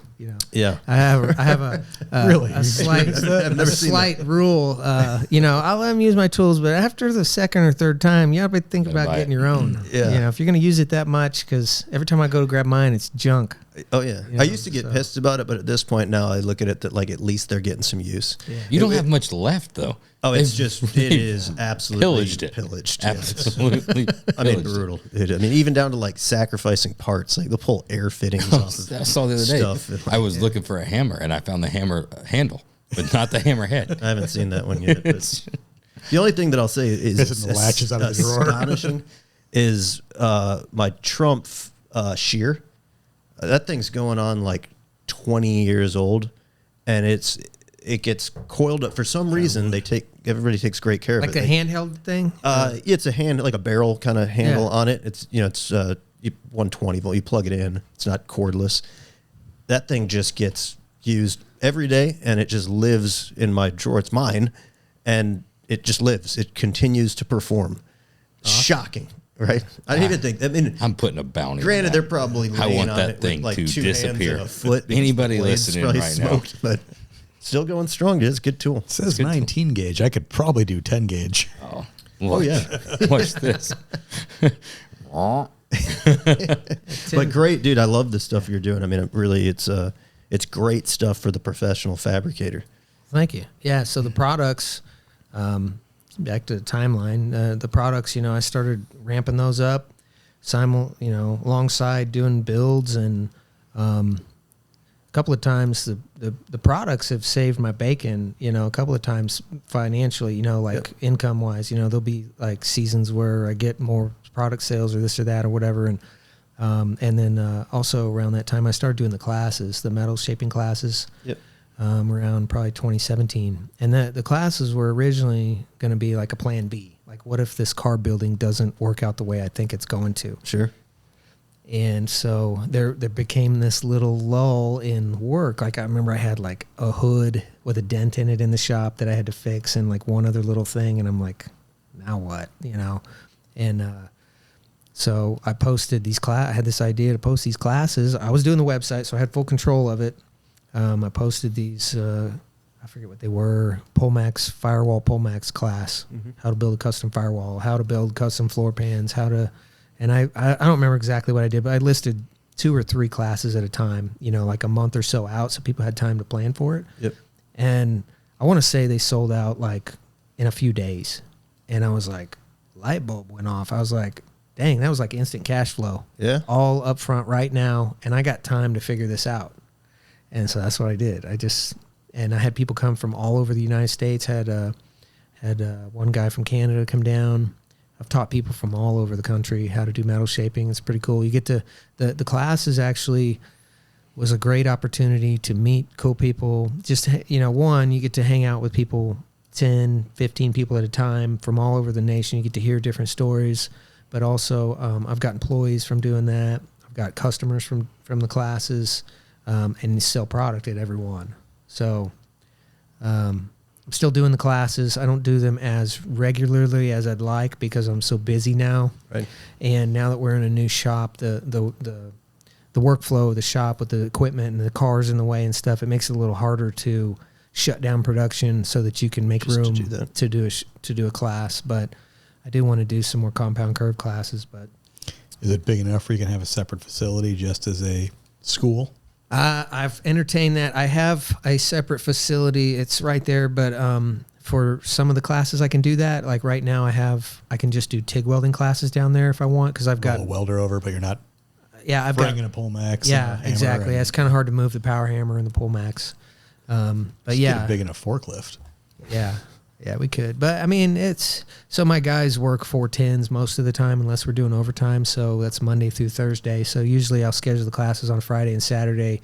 And if we hustle, we don't waste a bunch of time, shut down the shop. It's a good format the way that you do it. I mean, there's a lot of metal shaping classes out there, but they're kind of vague, or it's more like a hobby type thing, like structuring it as though like here's a useful a project that's very useful that you can actually apply. Yeah, that's my goal. That's pretty clever. That's my goal, is to teach. I don't want to teach anything that's just on the bench or in thin air like that splash pan. You got to make something fit something. Yep. And that, you'd be surprised how many people have never had to build something that actually works. And so that's part of the challenge. Is we're going to show you how to make a template on this actual car. It actually has to fit. It actually has to hold up, be stiff, and weld it in so that this thing's going to go down the road, Yeah. So people, they always love it. Mini 36 Ford fenders on anything, have you?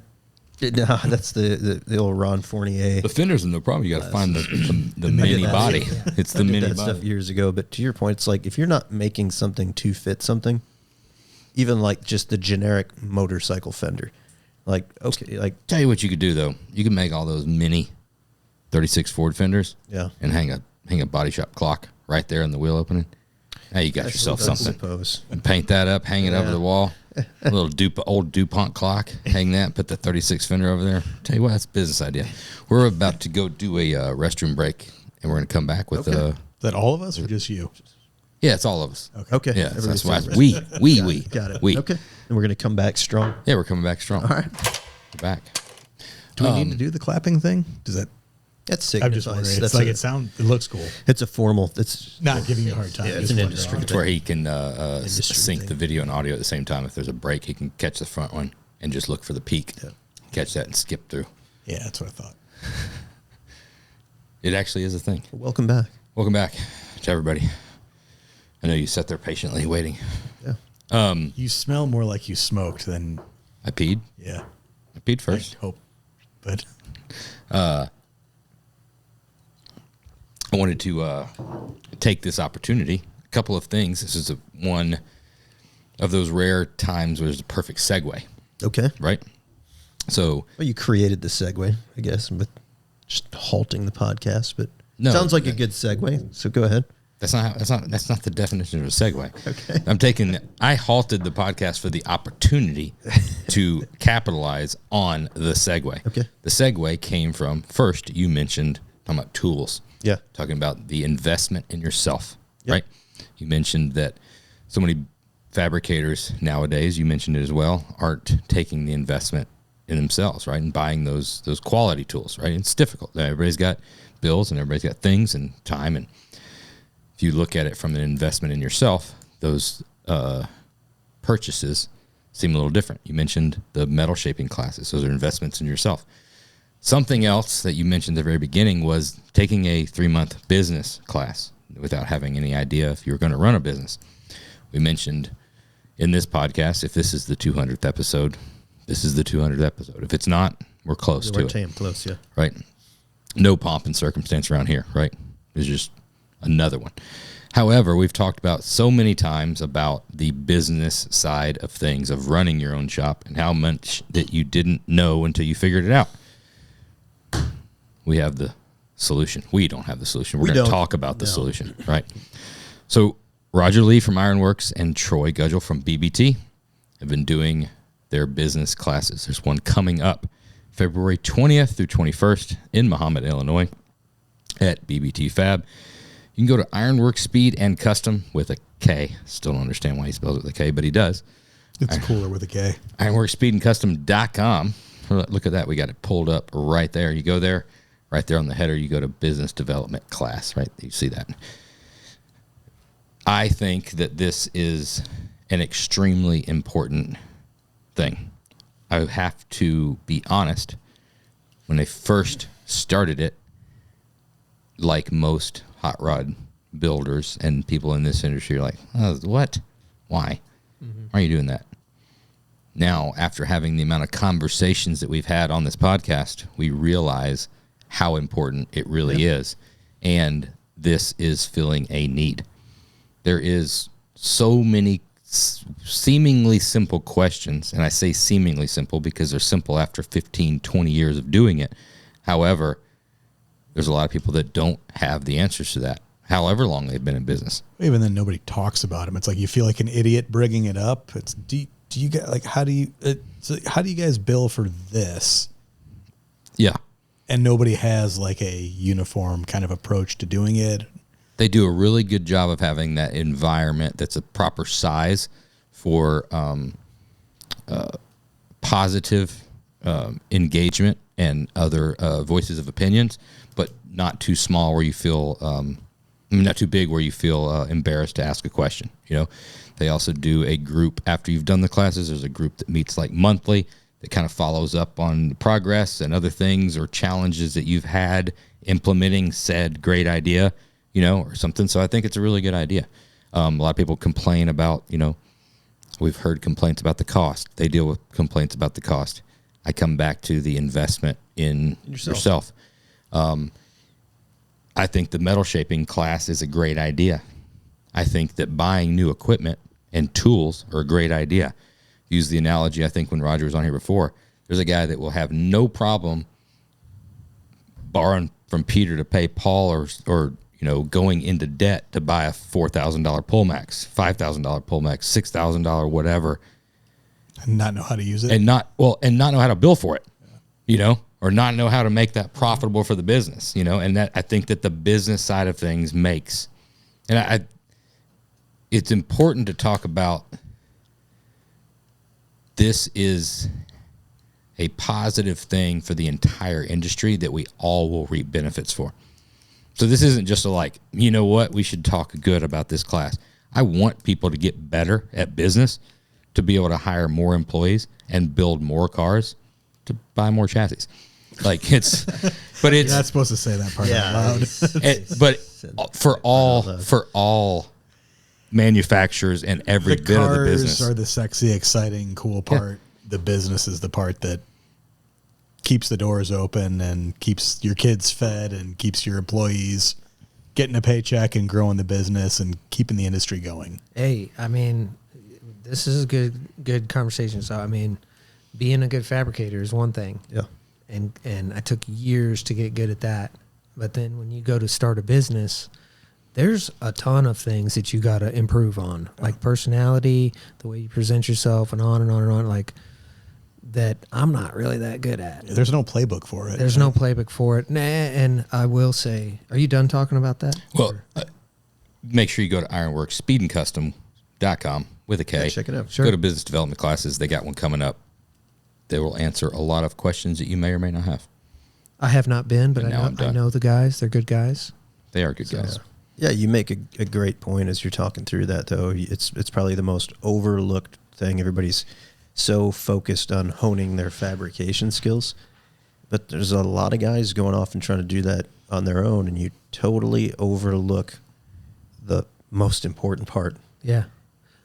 A lot of it. Just running the business, getting paid, keeping Yeah, the doors and open. learning how to deal with a ton of different people. I mean, you got to be a personality expert to some degree, and I'm not that good at it. But I counted one day. I don't know if you guys have ever done this. Go at the end of the day, go on your phone and count the amount of people that texted you or conversed with you on text, email, phone calls. Just in one day, you blow your mind. I think I I'm had. sure. I counted. It was like 35 or 40 people I had to talk with all in one day about different things and have different tones and different attitudes and Yep. not stepping on anybody's toes and, you know, stroking everybody or this or that. It's hard, and it's an emotional roller coaster that you're not prepared for. It is. And to be honest, like, what better way? What you're doing in your class is you're giving guys 20-something years of experience metal shaping. So there's some things that, I mean, metal shaping, it takes a long time to master it. Yeah. But there's also those little tips and tricks that took you forever that in minutes Yeah, you can tell a guy Yeah.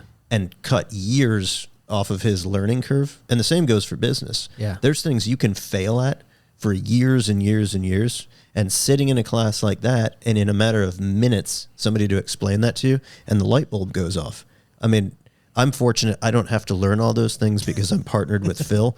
But on the metal shaping side, there was a lot of things like that. Like, I remember, dude, when I first started doing it, I did a class. I was like 19, and they were trying to explain to me stretching the metal, right? And me being like a stubborn, I know it all, you know, I'm 19 years old, but I'm a hot rodder, and I've you're not going to tell me what to do. Like, stretching it, why not just cut the panel bigger? Because we were talking about pre-stretching the panel. Like, pre-stretching it, just cut the panel bigger. The hell are you talking about? Yeah. And I was so stubborn. It didn't resonate with me, like what they were even doing.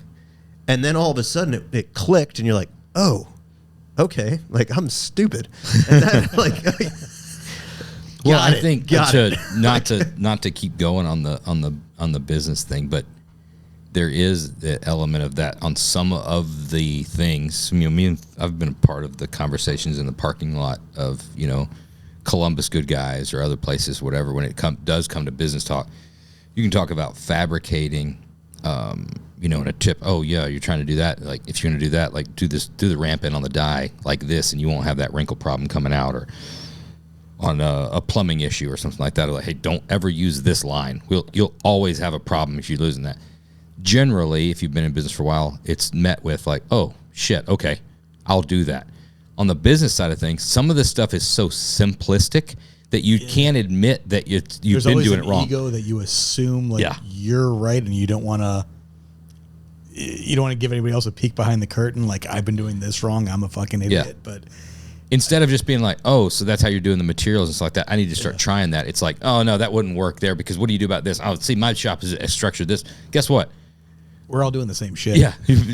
Materials are materials. This is the best way to track them. This is what we found works. You know. I've had the conversation with my kids. Like, I try to like give them advice on something, and it's just like, no, Dad, you don't understand. Blah, blah.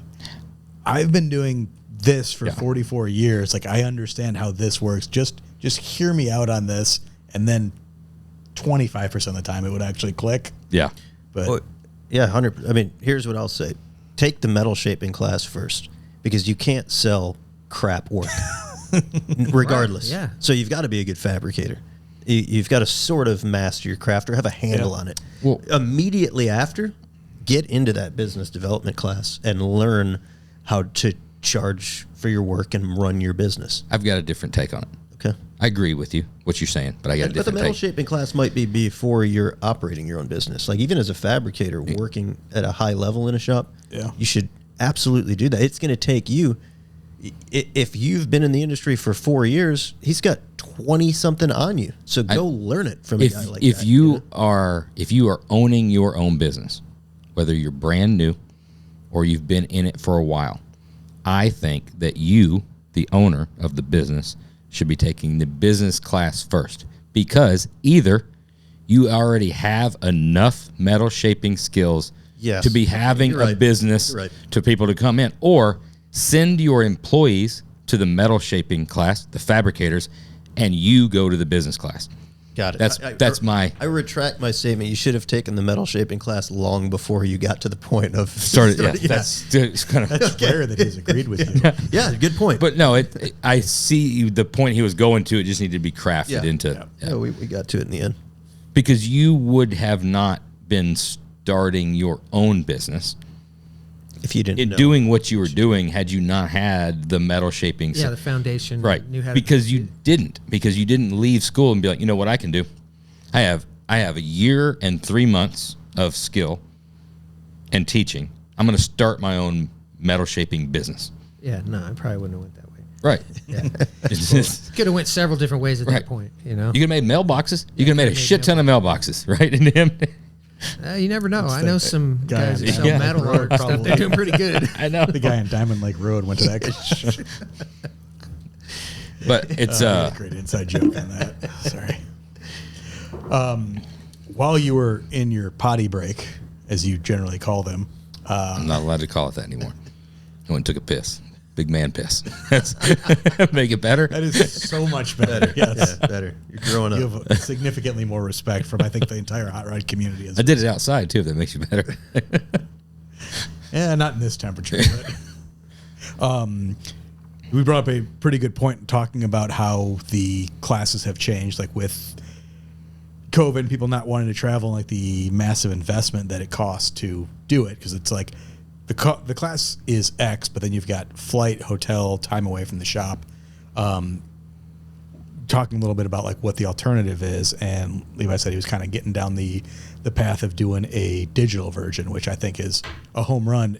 And then you kind of linked it in with not just for like the shop owner, which is generally like where we've kind of thought, but for all the employees. So it's a huge expense if you want to send 4 or 5 employees out to visit you. But twice, it's double ways. It's an expense. Yeah, what you got to pay and what you're not billing. But I guess touching that a little bit, you've kind of shifted gears a little bit on the in-person class versus doing something that's more accessible and significantly less expensive.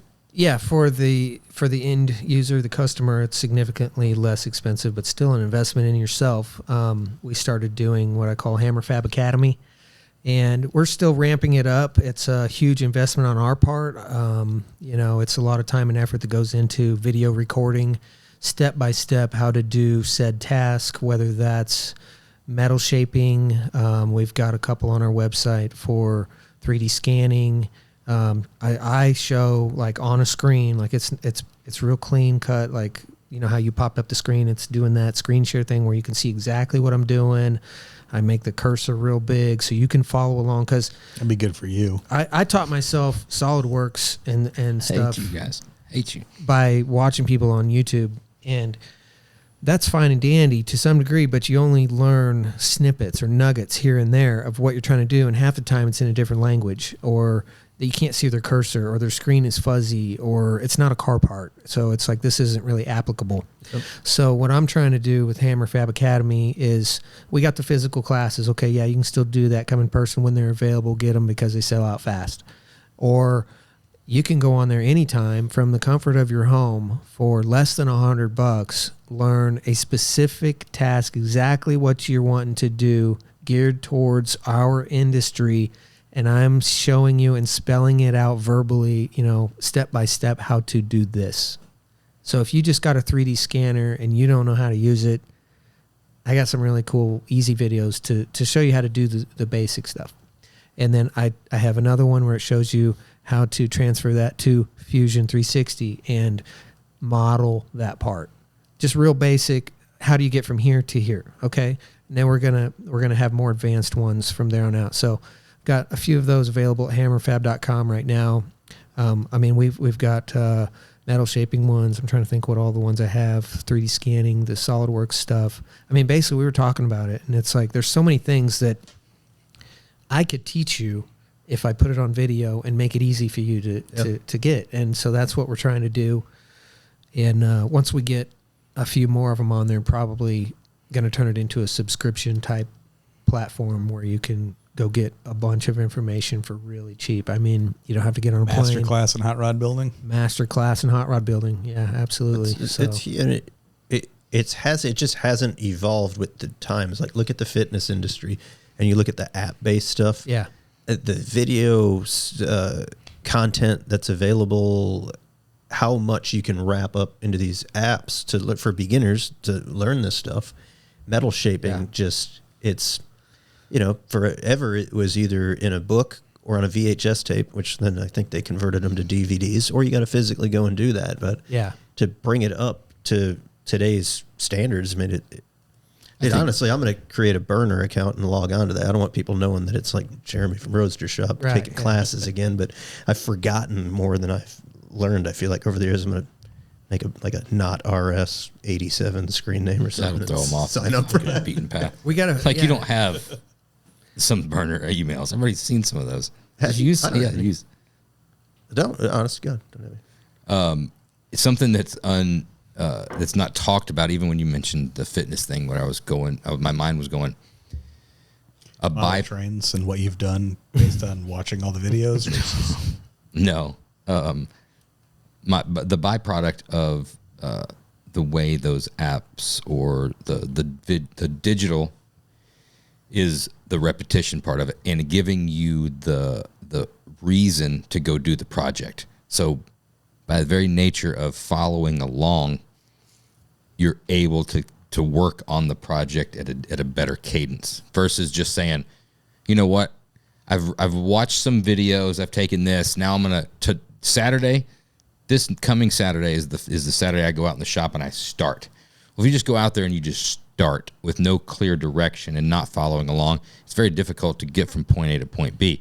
Much like fitness, if you just watched videos during the week and said, Saturday I'm going to the gym and I'm just going to start.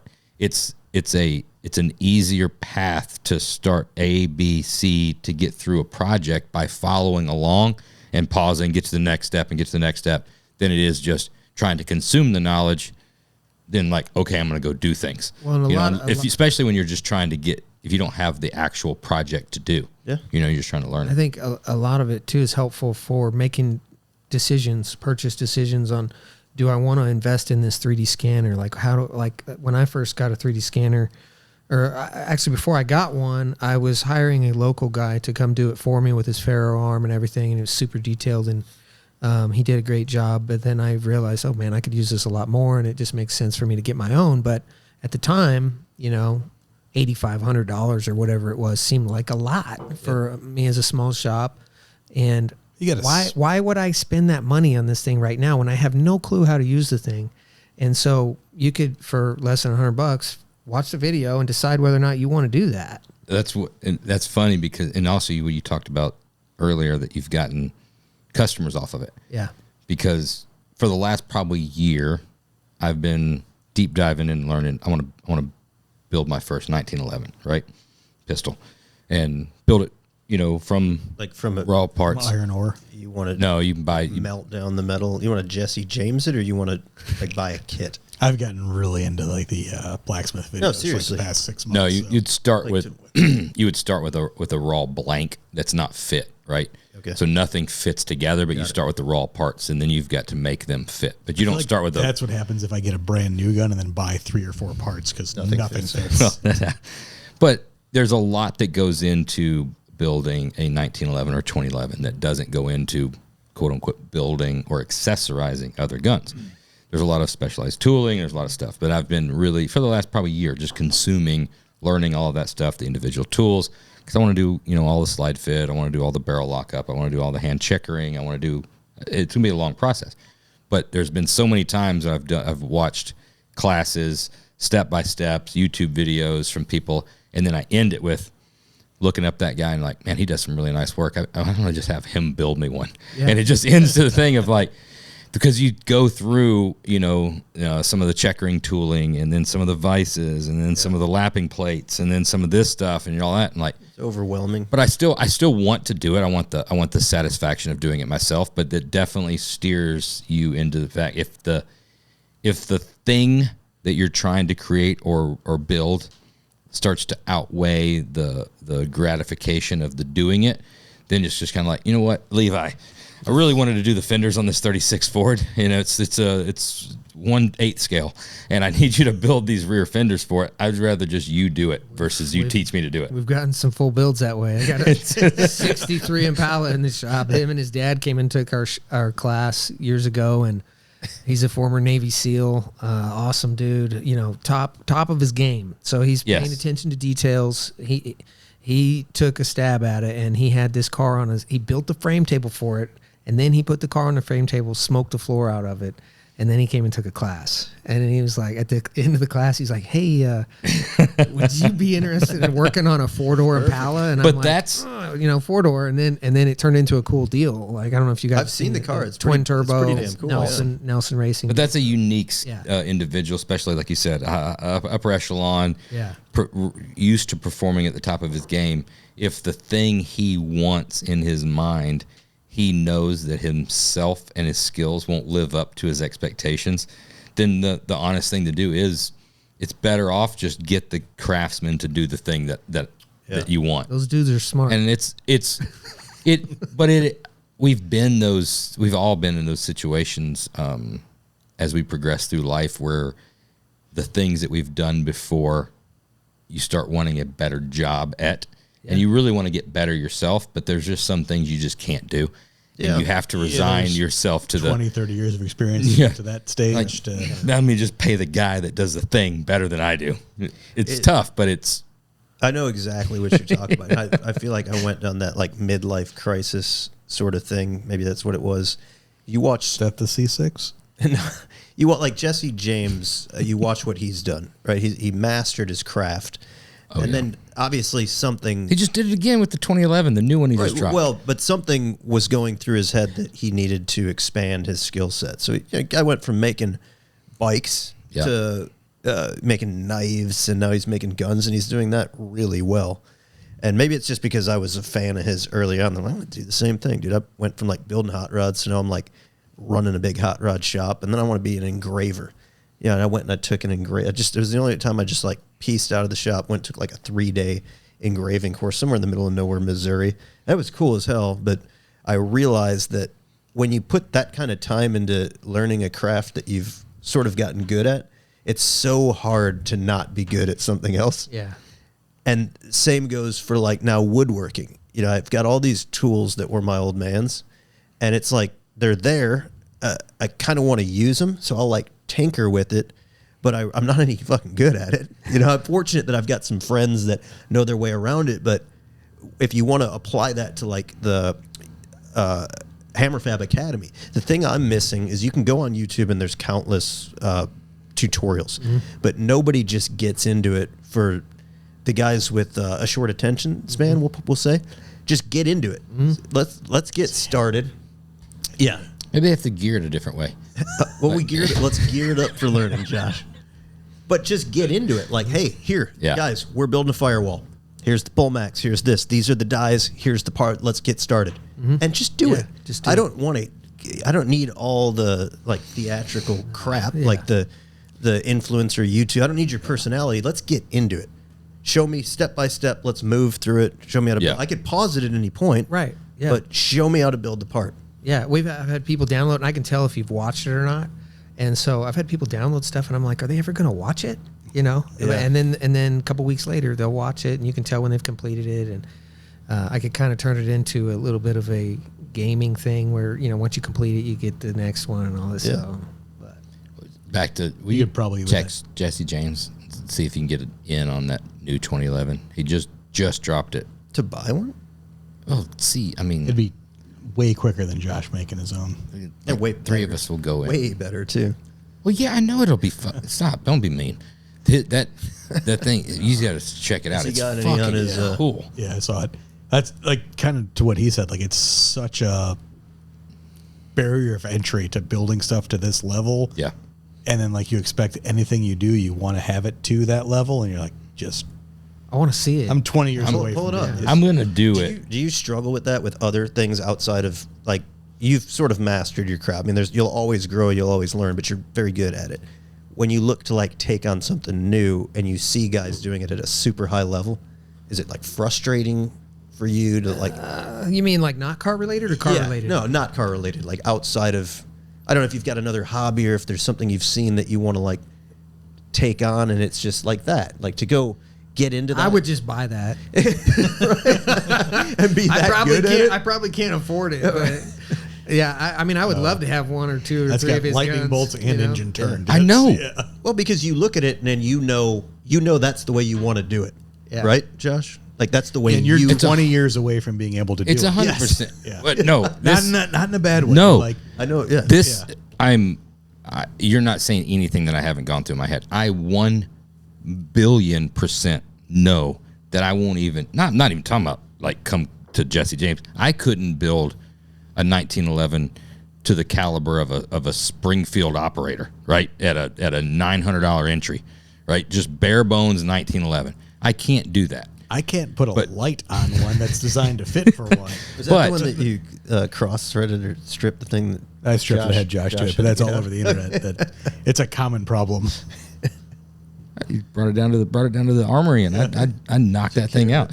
But no, the thing that there's two things about wanting to do it. One, it's the challenge of doing it. I know going into it, it won't be. Going through it, I'm going to learn that much more about the individual piece of machinery, like the actual inner workings of the gun, that much more intimately. And I know the respect level that I will come out of for the purchased firearms at those levels. Yeah. So it's still a thing that I'm going to do at some point, hopefully here in the near future, with all intentions, understanding, knowing that it will not be, it'll be a functioning piece. Okay, so but I got that's one it. for you. I got one for you. Okay, so suspension stuff. Yep. Chassis stuff. Okay? Sure. You're talking about like we're just gonna hold this up here for the rest of the. We're dabbling that's in the suspension stuff for A-body Mopars. Yep. And I'm finding out there's probably a reason a lot of people don't do those cars. But so Yep. you're talking about like you're really good at building chassis. I don't have any intention of building chassis and being a competition, but That would affect how well this podcast Yeah, goes. yeah, Just throwing that out there. but I will say like trying to create a product line that has to go down the road like that. I'm learning like, dang, I got some more respect now because there's a lot involved. Yeah, there's a lot to it. And making a big packaged product that you can ship, that you can mass produce, that you can, make it easy to install Sure. and all this stuff. It's very challenging. So yeah, that's an undertaking that was more than I thought it was going to be. Yep. I still like the challenge, Sure. but we're still moving forward with it. Yeah. But Well, I think you're doing a great job with it, and your skill set's applicable to that. Like you're a great fabricator, so like the quality is going to be there. It's just sort of the learning curve of what things do, how they work, flushing it out. It's more like the test and tune and improving it and getting it to the point of a product. But it's not like you're learning how to weld. You can definitely do that well. yeah, but I don't have many hobbies in that regard either. Like I'm just a car guy. I mean, for the most part, I got some guns. I don't have anything like super trick, but I got. I don't have anything super trick either. Yeah. I'm building my own guns. You just heard me tell the story. And they're horrible. Oh, you got a pretty good collection, dude. It's pretty impressive. It's definitely a very good outlet. It's nice to go blow off some steam every once in a while. But yeah, it's blow off some steam. I mean, with around here, I haven't. I mean, hell, we used to go shoot all the time, but it's You live in Texas. We can't even have a cap gun here in Illinois. Like, It is. Shots are borderline. Like, there's a feet per second rule on a slingshot. You can only have so much tensile strength on your rubber band. It is illegal, and you have to have a license. There is absolutely, besides the cost of the things and the age of me, there is absolutely no difference than what I do now on a Sunday afternoon, especially like this last weekend when it was snowy out and stuff like that, and there's nothing to do outside. What I do now when I go down to the gun room and put on a record and clean or organize or, reaccessorize or in the middle of a build is no different than, 35 years ago and climbing up to the treehouse and playing with your Hot Wheels, and saying no girls allowed. It's the exact same thing. It is 100% a little kid. I was bringing girls up to my treehouse. I don't know what you were doing. That was the spot. That was the spot. You're doing that at like 18, though. No, you're crazy. it's hard to get an 18-year-old girl into a treehouse. That was just weird. I think that would be a good hobby for you, though. And A treehouse? no, the gun stuff. I mean, Jesse didn't start that until. I mean, he's not a young man. No. He must have started that in his late 40s, I'm assuming, and he got pretty damn good at it, right? But he's more talented than you. But I was waiting for that. he got good at it. It got too nice. It got too sweet. It got too sweet, and he had to dump some it's vinegar coming, on it. yeah. Oh, I know. I knew it was Maybe coming. you could intern with him. Yeah, Hit I him could. up. I would love it. See? I would absolutely love it. If I get back to this letter here at the end of the podcast, that's maybe where I'm going. Yeah. Okay. Have you guys had him on here? Yeah. Okay. Yeah. Yeah, He's a cool dude. I've met him a couple of times. He seems like a cool dude. It's in the Austin area. Yeah, he's not too far from me. Dude, he's modern day Johnny Cash. The second he's been on the podcast twice. Okay. Second time he comes on, he knows what he's doing. I mean, everybody knows he knows what he's doing. He knows what he's doing. He comes on. He's full blown. Like as soon as we come up, it was Zoom. Comes up live. He's in the middle of TIG welding the rails on the 1911. He's got his hood down, whatever. And he flips up. Oh, we live? Like, and he proceeds to build a functioning 1911 while having the entire podcast, doing all the stuff, and then like actually shoots it. It was an amazing episode. Yeah. But the dude is super, super talented. Yeah. Oh yeah. Super talented. We've gone through the business progression. You're getting builds.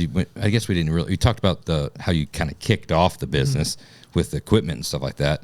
We didn't really get into the where we're at now. How the builds came in. I've got one that I think we need to touch on. Okay. Kind of a personal thing. Touch the OBS. you personally. Well, no. The OBS Tahoe. Like it or hate it? It's cool. Love Yeah, it. it's really cool. Cool. I don't know if you've seen it, but it probably is the coolest Tahoe being built currently. Oh, for sure. Yeah, I mean, definitely. There's a lot of Tahoes being built. Well, there's another one being built that's not really worth even noting. It's got great wheels, beautiful Good chassis, wheels, good wheels. Yeah, but yeah, The flares on that are badass. We're giving a guy. You were at the party, right? Who is it? Cousin So Mikey. well, I'm gonna get there. I don't know cousin Mikey. So you were. It's not worth knowing. Not worth knowing. Calm down. Go ahead. Had a perfect setup. Okay, go. You were at the party, the Best on RS Roadster Shop party. Do you remember when Troy got up there to accept his chain and he brought up that bumbling idiot that couldn't say a word? I didn't see the guy. just- Nobody up. did because he couldn't say a thing. okay. He just for somebody that Locked up there. for somebody that can't shut the fuck up, he had a problem in front of a bunch of people. Yeah, locked up. Yeah, he did. Okay, I missed that. Let's find I'm not find sure how I it. missed I think that. it's under Matt Saxton's Tahoe. You got to Google. He's building a. I know Matt. I've met Matt. Yeah, he's out in your. That's a good out dude. in your hood. Okay. There it is. That's all we're gonna It's get. obviously pretty basic compared to what you're doing, but it's Yeah, well, of course it is. Look, his handles Cars Mike. it's creative. It's a So doofus. he's a builder, has a shop? No, Or- he's got a body shop up in Michigan. Okay. But Jesse Greening's doing it. Okay. Not gonna fall in like the Riddler winning, level of what Jesse's put out in the past, but it's that red S10 square body S10 that's there in the that background. could be the coolest thing he's associated with. Yeah, it was. Yeah. Yeah, it was a There's nice a story truck. about that. Nice truck. He showed up to Triple Crown in this beautiful square body S10. Okay. And I sat in it, I'm like checking out, I'm like, oh man, these things, like, you forget kind of how cool they are, like proportionately, Yeah. and it'd be fun to build one. Well, the next day, he's cruising along and he had it lowered on factory suspension and cranks a manhole cover, catches it right on the front cross member. So Jesse's in the passenger Puts seat. Jesse Greening through the windshield. Jesse goes through the windshield. No bullshit. Yeah, head first into the windshield. And it just, I mean, rolled like the frame under, just it Front wheels are like this. Smoked it. He was supposed to drive it back to Michigan. Oh wow. Yeah. He did not drive it back to Michigan. Luckily, Jesse's beard took most of the impact. Yeah, it's like an airbag. Quite supple. Yeah. But this is what Back to your LT4 in that thing. You can't even tell. Look at the engine cover. It'll be Hides it. maybe the second best Tahoe out there. You got to hurry up and get that thing done. Right. No, you get Hills Get it- Tahoe yeah. would probably be Oh, second. okay. So Have it's you seen the one that Rustic Nail's doing? Look up RNC something. yeah, Hills is badass. He's Yeah. doing a wide body one. It's got carbon fiber flares on it. I have seen that. Yeah. Yeah. He's a cool RNC dude. Hot Rods. Yeah. It's funny because it's a truck you would never think to wide one's body. it. nasty. Yeah, this thing's wild. Yeah, I saw that the other day. He's a really cool How dude. does he have it in an enclosed trailer with the flares? I mean, So that he thing's made gotta the be- trailer. He made the trailer from scratch. No, it has it's got air ride on it. The trailer is the ramp and it airs down, so it's like one Okay. big ramp and it airs up over the wheel wells. So he drives like over Straight the in. wheels. Yeah, I'm pretty sure that's how it goes. Here's Yeah. yeah, it's Yeah. on the wheel wells. Or maybe that's not the trailer. I don't know. Well, he doesn't have the quarters, the wide. Yeah, but the Where's wheels the- would still be. There you go. Yeah, that thing's He's into the road race Sweet. stuff. He's a really cool dude. He'd be a good one to have on the podcast. Kyle.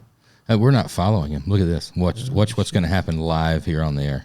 He'll this gain kind of one more stuff. follower. This is what Follow. blows my mind about this whole industry is the amount of guys doing stuff like at that level. There's just This so dude much is the real talent deal. out there. He does like interior decorating for Starbucks and stuff all over the country. I mean, he's Really? top notch. Like this kind of stuff, rustic stuff, that's Yeah. what he specializes in. Oh man, there's so many people he's I top know of his here that game. are making comments that I want to make a comment to. But yeah, that one's Terry pretty Rose. nasty. I can't wait to see this monster. I got a monster you can see. American Muscle HD. I got to drive this when it's done. You just steal it. What is that? Pro Charge? Is it Pro Charger on that? Yeah, it's That's a Pro, cool stuff. Pro going on. Charger. Independent rear. So that one's pretty cool, but ours is Yeah. cooler. Ours isn't going to be a Pull- road you got- race, though. You got some stuff on your Instagram, That- on it, right? Let's pull that It up. kind yeah. of sucks that Max Saxton is going to have like the 5th coolest Tahoe. Yeah, but he's buying it at like a fire sale discount. So. He's getting a That's Tahoe? worthwhile. He's buying Mikey's Yeah, because when- Mikey's about to run out of money on that thing. Mikey ran out of money. He ain't work. He works 1 day a week. We got some videos on there. You, Somewhere. you hear all the hot rod shop guys coming in here. You even talked about it. Oh, my guys work 410s. Mikey works 1.8. He works- It's like 1.4. That's what the 2-hour lunch it's break. right there. Yeah. Yeah, pull that He thing up. walks by. Yeah, the flares are sick on this. It looks good, man. Yeah. He customer specified he wanted round wheel flares. When he brought us the truck, he already had a rendering done for it, which I think the real thing turned out better than the rendering. But It's one like you'd never think flares That's would what I work said. on. Yeah. But then like you see yours, you're like, fucking flares work on that. I will say though, doing the round arches, Dude, you got to nail it because Yeah. if it's off a little bit, bad, everybody's man. gonna know. yeah. So right now it's just got mock-up wheels on it. There's a 22s in the back. It's gonna have It's cool as hell. probably gonna have 21s in the front and a little bit of a stagger. So yeah, we Yeah, did the body line into the wheel flares there, which is really cool. Those are all butt welded on, metal finish, TIG welded. Not an easy task. Everybody, all the experts on the internet think that that's easy and you could have just bolted them A on. piece and of all this. cake. Yeah. You But bondo they- over that. So just give you a little bit of what we went through to do that. So first we sculpted one side out of clay, modeling clay, and 3D scanned that, and then reverse engineered it in Fusion and sliced it up and turned it into a 3D printed mold Okay. that we could bolt to the truck as Build sort of off a buck. And it was durable enough that we could kind of pound on it too. And then now we had a mirror image that we could 3D print and bolt on the other side that was perfect. So instead of cutting it out the old-fashioned way out of wood and gluing it together and all that, Sure. it was like, I mean, you guys have done that. I think Yeah. that's probably where I picked that up from was early 3D Magic Mike Yeah, stuff. well, so we've done it as like a sort of a skeleton. Yeah. Where we'll do that. We'll kind of design it and then bring it in, scan it, bring it into CAD, and then mirror it. Mike, he did it on his Datsun where he 3D printed them all, just like you said. Yeah. It was Mike, actually Mike pretty just does it like a little bit better. He's got to take it to the next level. Yeah. But yeah, I like His the project. Previa is going to be sick. So we're talking about building a custom aluminum dash for it. We've talked about different routes on that, but these trucks, they're coming on hot, but there's not a lot of stuff available for them aftermarket. The dashes all crack on them, and you kind of got to decide which route do you want to go, especially when none of the the modern head units and stuff are going to fit in there anyways. So you're going to have to redesign the whole thing. So Is that a barn door or tailgate truck? it's barn door, and I don't know, is that the cool one or not? No, barn door. No. It's 50-50. I'm a tailgate guy. There's some guys. This is a new debate that you should add to That was the just to, podcast. that was just to should. give Kyle a Barn shot. door or Kyle's tailgate? My brother-in-law, he lives by the barn doors. he loves the barn He's a barn doors. door guy. Yeah, But This guy's a barn door guy. I'm a tailgate guy. They're more practical, usable. the The barn doors? Barn doors. Tailgate looks cooler. I'm with you. I would build a truck with a tailgate all Yeah. day long. Yeah. Yeah. The barn doors are more usable, huh? Because you can Well, you don't have to get lean in, over the you don't have to lean tailgate. over the tailgate. Yeah, there's like a certain operation of which one to close first. You guys and all make a that kind of chassis stuff. for these yet? we do. Yeah, that's under that third, fourth best one. Fifth. That's fifth best one that's coming out there. There's another Tahoe being built. Let's just call it that. I wish it was under this one. Well, you've got something interesting under that. I see like some big struts in the front. Trailblazer. We didn't build it all. Corrected some things, Did you? and Some sort of late It model. ain't even gone to the final fab yet. There ain't no time. You can. There's plenty of time. yeah, that's the other thing, man. Like, when do you decide? It's to, not welded in, right? No. Oh, You can unbolt it. that's 8 bolts. What's the rear suspension? It's Still it's solid all axle? front and back is 2019 Camaro. Oh, so it's independent. Yeah. Okay. So the customer wanted the struts. He wanted Yeah. the original GM stuff in there because he's a GM guy. He has GM dealerships. Yeah. So I mean, what's that works. what's the plan here? When's the debut? there's no set date yet, really. But this guy, he's a good customer. This ain't his first rodeo, so I feel like we're gonna finish it strong. He's got some good ideas. We're kind of over the hump. Like the hard things have been accomplished. We had to go backwards a little bit. We built a really cool floor in the back of it. Yeah, Flares that's were a great. real big hurdle, but we're over that now. We're going to do different door handles. He wants the roof rack. We're going to just make some billet ends for it because I can't stand the plastic stuff. Just a few little details, but basically it's going to be OEM plus looking other than the flares. He wants it to look white and gray two-tone again. We decided, so this is a 99. It's got the kind of Easter egg dash in Yeah, it. the airbag dash. Yeah, so we're going to revert back to the like 88 style or whatever. The Square dash? Square style. Really? Yeah, just because it's easier to fabricate Yeah. out of aluminum. 96 is where it's at. That was No I was airbag. 95. 96 was the last year. Yeah. Had those cup holders over there. It's the best cup holders ever. Just don't put don't a put a top cup on heavy. it. Just don't put a top heavy one in it and take a corner. I actually just got one. I got a 97. Did you? Yeah, I don't know what I'm going to do with it, but they're cool. Yeah, they are cool. When you get There's that, such drastically better trucks from just like Oh, aerodynamics and sealing and weather strips and like I all want that to. shit. Now I'm gone back. I know I went to the Tahoe and I loved scratching that itch. I want a short box regular cab Z71. 4x4. Yeah. Yeah. I want a short box. I wanted like a 96 Z71 in that Those will pop forest up. green. Yeah, those pop up every You once in a while. needed to work for Troy with your color palette. I just that truck in that color at that time was like The epitome of what nobody wanted, and no, it was the most expensive looking one. That was just the best. The dark blue's great. The black's cool, but that I remember when they were on the hunter lot. green was just. Me too. And just, I think lowered on 20-inch torque thrust gray Oh, I centers. look good. absolutely love that. It's got- super cool. I got a sweet spot for the 4x4s. I haven't I had a 95 Z71. I want one bone ass stock, untouched. You gotta level it out. You bump the front up. That's not torsion bars. really modded. Crank that thing up, it'll ride like crap and wander all over the highway. No, just put keys in it. Just put keys in it, and then it doesn't change anything. Have you guys done any OBS trucks recently, or? We have done two pickup trucks, short box, single cabs. Oh yeah, you did the white one with the crazy chassis. Yeah, and then we did another one, the black one? step Okay, side for John Hall. That was a pretty cool truck. Really so cool.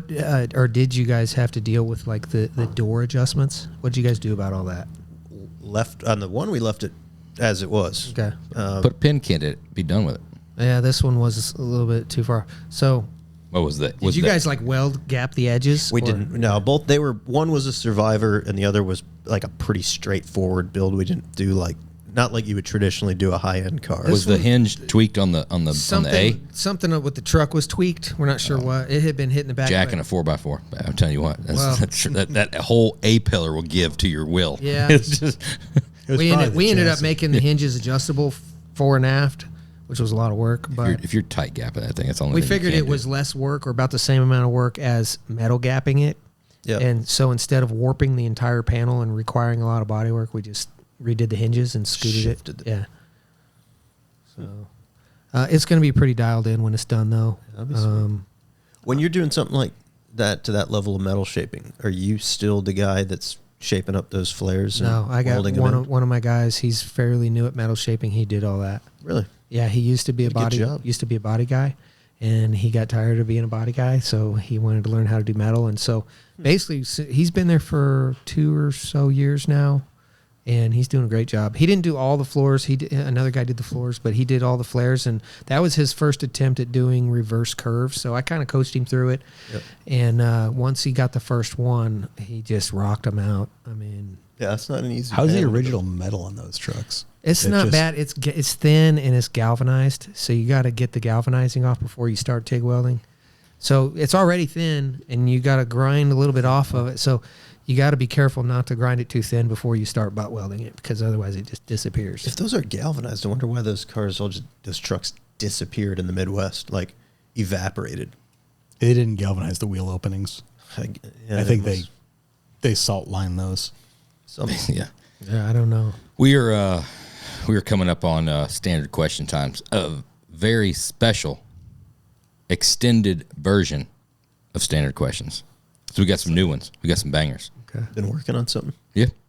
Behind the scenes? A couple of them just came up just now? Just right through this podcast. I feel like we got to rename it, because standard questions would be standard. Well, we always do the standard questions, and sometimes we like a standard plus. It's standard plus.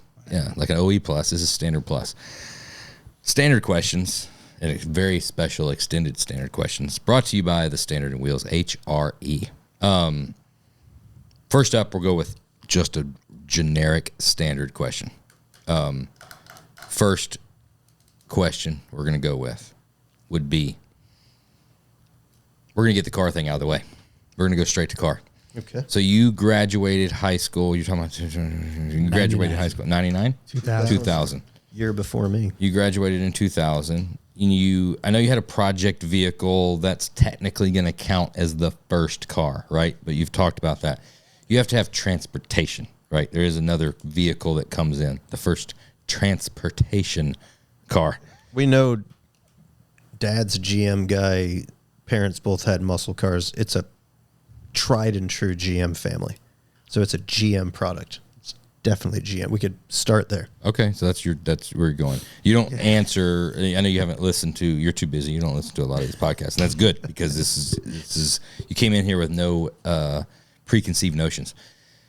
The first vehicle, was it a gift or did you purchase it? Was it handed down? It was pretty much handed down. If I did buy it, it was like a couple $100. Okay. All right. Handed down. You had to throw in the kitty. Wow.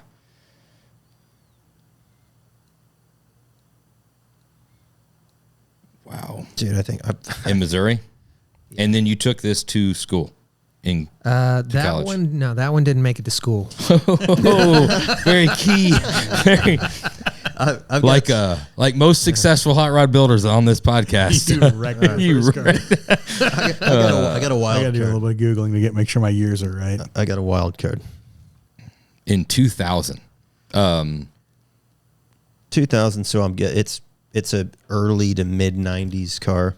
It was in the family. Probably got a bunch of miles on it. Man. 2000. So you got 95, 96, 97. Mid 90, early 90s. I'm going. It's a GM product, but it's specific. But it's an brand but it's of an Pontiac. off It's brand. Pontiac. It's a Grand Am or Grand Prix. I was going Oldsmobile. 4-door. Which Grand Am or specific, Grand Prix. Front wheel branch drive. did your parents work for? Pontiac. I was thinking Bonneville. That's what I was Googling. 95 Good. Bonneville. That's a really good That's one. green with a tan Yeah. interior, the gold stripe down the side. They get a lot of snow out there. Grand Prix or Grand drive. Am, that's going to be like 93 or 94. That's my guess. I'm mid 90s Oldsmobile Bravada. It was mom's Oh, car. Bravada's a good one. Bravada's a good pull. Yeah, it was mom's car. She piled the miles on She it. wanted a fancy yeah. blazer. And he bought it used off of mom, and it's just transportation, dude. It gets you through the winter. I'm absolutely. Champagne. I'm absolutely. They came in gold or I'm burgundy. absolutely colorblind in this pick, but it is that era Grand Prix or Grand Am. Okay. I'm going 95 Bonneville. All right, final answer. Yeah. You guys are all close, but not for the first car. Don't tell me it's a Sunfire. Lumina. My first car was a 75 Chrysler New Yorker Broham. Whoa. Yeah, that's out there. Two-door with the opera window. Wow. Does that even look like? Big boat of a car. What year did you say? 75 New Yorker. Wow. Two-door. They're kind of rare. Mishler would know exactly what this is. Huh. How did that come about? If you said it was in the family. Yeah, my dad was kind of into those, so we had some big Caprices, and he had 2 or 3 of these, and he had a really nice one. It was just like that. It was maroon though, and it had a maroon interior. Actually pretty damn No. cool. Those things would look cool slammed. Yes. Followed up to my very next question. You said that car didn't make it. It did not. It did not get wrecked. It was a low mileage car. Okay, I was about to say it had to be a train. There's the only thing that would take that thing out. I drove it through high school, and ocean. actually I wrecked it once in the wintertime on an icy road, wrecked it right into a cliff embankment, and it didn't even hurt the car. Of course not. Yeah. But I kept that car for years. Dad had it up on some blocks. I thought, you know what, I'm going to do something with it someday. I actually drug it down to Texas, and by the time I got it down there, it was... grief, that's a boat of a car. That's it. It was such a rust bucket when I drug it down there. I sold it to some kid for like $500. And yeah, time to move on. That was about the time I had the kid. It's almost got like the front end's got a family truckster look about it. It's got a little AI. It's Man, got a little AI in it. That thing, it had a Generic car. 400 big block in it. I mean, that thing would just purr at 100 miles an hour down the highway like a Damn. cloud, floating on a cloud. It's got a little Johnny Cash. It's a 4950, 5152 thing going on too. So that The front that doesn't was- match the back, But the second car was a 89 Corsica Oh, okay. with Chevy also Corsica. with a maroon interior. Third car was a 89 Oldsmobile Cutlass Ooh. 4-door, Okay. also with a burgundy interior. First 3 cars That had maroon burgundy cloth interiors. interior. Yeah. That GM Burgundy, that was, It was like borderline corduroy, wasn't it? Yeah. yeah, I had the 86 Pontiac had that I wrecked the crap out of. came from the factory with cigarette burns. Like I just every one of those burgundy interiors. What I want to know, this is a perfect segue. What is your most memorable law enforcement interaction story? I came prepared for this one because I heard this one on one of the previous Okay. podcasts. So, I think he came a little more prepared than he wanted to lead on to. okay, so first cool car Nobody I likes to had. admit they listen to this. Right. First cool car I had was my 99 Pontiac Grand Prix GTP. Oh, That's a wide body. so you had track. a Grand Prix. Yeah, the So that- GTP was special too. That was when I got out of It was- Wyotech. It was factory supercharged. Supercharged 3.8. That Yeah. sucker would get with it. Yeah.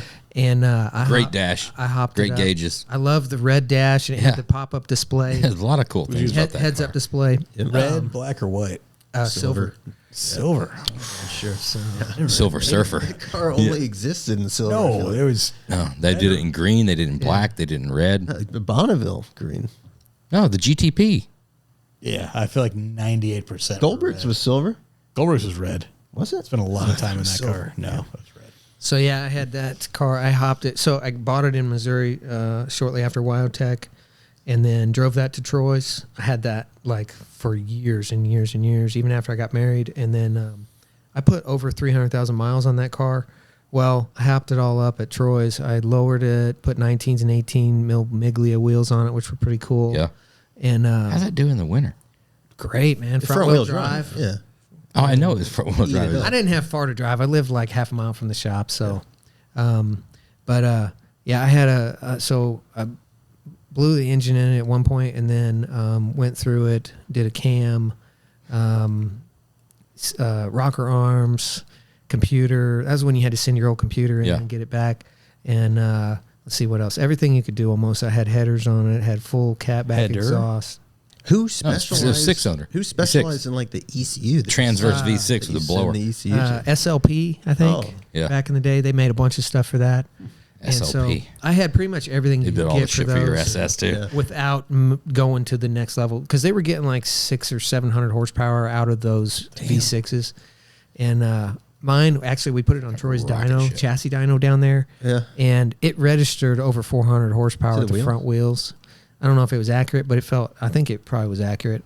Little torque steer in that sucker when you get on it. Yeah. They're 240 horse from the factory, and that thing would launch instantly off the line. So anyways, back to your story. So I was going to Bible study one day, okay? So out in the country. I'm pause. I'm just gonna for everybody out there. I'm gonna preface this. So you've got the hopped up Pontiac, right? At Rad Rides by Troy. Yep. You're making somewhere around 400-ish to the tires. You're knocking out chromoly, tank rolled, corner welded chassis. You're in the day. You think you're the King Kong Ding Dong of He's walking out of the shop like Conor McGregor. yeah, he's walking out. He's Or Josh. Yeah. Yeah. and you're headed to Bible study. I'm headed to All right, Bible study. pick it back up. So I take this kind of side road, country road. I don't take 57. I take this other one. I think it was 45 going north. And I just got my new computer in there. So I'm like, man, I want to see what this thing does. Careful, And you brick it. There's nobody ever out there. Well, there's this minivan in front of me, and she's going slow. And I was like, I'm going to test this right now. And I floored it around this minivan. And before you know it, I'm doing 135. And there's a cop right there. And I was like, oh, crap. I just pulled right over, and he just pulled up right behind me. I thought I was going to jail. And, also, part of the story is, like, the weekend before, I must have been coming back from one of the shows. I don't know if it was Indy Good Guys or Columbus Good Guys, but I would drive my car to those shows and park it and go to the show and come back. Well, I was going through some podunk town in either Indiana or I think it was Dyer. Is that right? Dyer, Indiana? Yeah, I think I was going through there in middle of the night, and some cop pulled me over like a week before for going like 5 over or something, and he took my license. Okay, so now that no license. I'm going 135 with no license. I get pulled over, and I thought this guy was going to drag me out of the car and throw me in jail. I'm headed to Bible study. Did you think Going to Bible study for real? Yeah, for real. So what do you tell the cop? You headed to Bible study. I would have faked a seizure, dude. Honestly, I've been like, So what are they going to do about that? Pull a He's a- squeak. He's a state trooper or whatever, so not like your normal man. cop. Yeah, So hard ass. I didn't know how this was going to go, and so he comes up, and he was just super cool, and well, what were you doing, or what were you thinking, or something like that? And I was like, officer, I'm sorry, like I was just testing out my new computer. I said, I'm on my way to Bible study, and he's just like, what, but he was super chill, and he was like, well, here's your $350 ticket, and you got to go to court and have a nice day. So what do you write you for, like 15 over or something? Or? Well, he wrote me just under whatever the limit was. Yeah. So you got lucky there. really cool dude. I mean, I felt like God was looking out for me on that one, but Yeah, 135's jail time, I think. yeah. Usually that's Yeah, It's at least a night in jail. And that one, I mean, I had just put my foot in it. Like, it would have went more. I mean, I don't know what it would have went, but that's the fastest I ever went. I never tried it again. I learned my lesson. But, yeah, so. Turns out the whole jail time thing, regardless of the speed, as long as you pay the lawyer enough and then you make a donation, all that stuff is amazing how they don't really want to put anybody in jail for speeding. Well, so they'll take your money. I went to court. Really? They'll take a lot of money. So I went Especially to the Mexico. courthouse. In Mexico. You walk up to the window. It's not like you're in the courtroom. Yeah. You walk up to the window. You tell them, "Here's your ticket." I went to pay my ticket, and they're like, "Okay, well, here's another $350 you got to pay right now." And I was like, Court processing fee or Yeah. something. Didn't see So- that coming. "Yeah, I didn't see that coming." And then they said, "You also got to go to driving school for so and so many days. You know, have a nice day." And I'm like, "Okay, you know," and $700 or $700 and some dollars. You know, it was a lot, Yeah. but It stings. It hurts. at least I didn't beats get the locked alternative. up. Yeah. That's kind of the point. So, All right.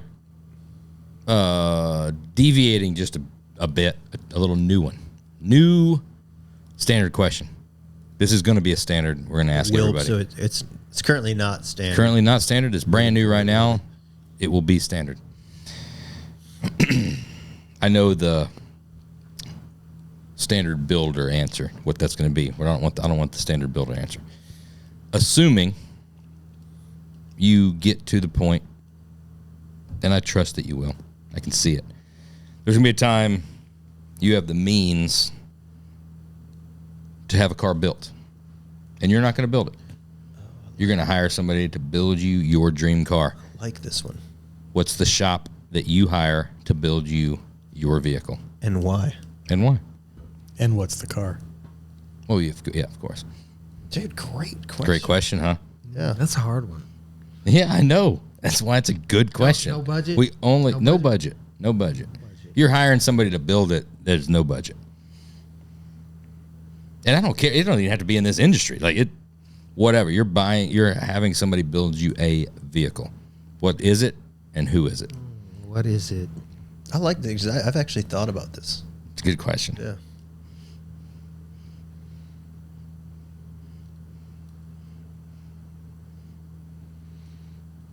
It would probably be Troy. Okay. Rad Rides. Just because the details over the top, Right. and Don't do it when you're an old man. I would do it younger because it's going to take a while. I mean, just do. what would it be? I'm trying to think what he would be really good at. He likes big cars. I like big cars. He likes green. It wouldn't be green. I wouldn't let him do green. He tries to do Would he green? agree to that? I don't know. It'd be like khaki. Might do a Something green. that- Might do a green with this one. So I'm really into. Lately, I've been into like 59 Buicks. Like an Invicta. type. Yeah, Invicta, LeSabre.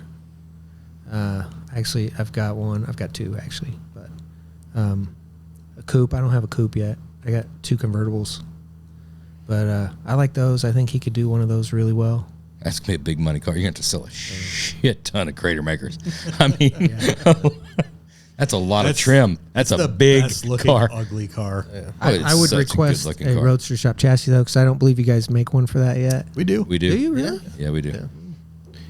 Yeah, I think Adam Banks would do a good job building that under Troy's light supervision.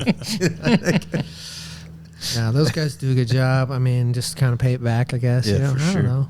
That's a great answer, and it's a great car. It's a great way to kick off a brand new standard questions for 2026. It would have to be supercharged, lane frame. Ooh, Yeah. you're mixing it up a little bit. Yeah. Troy doesn't do that. There you go. Make him do it just because he doesn't like it. Turbo nailhead.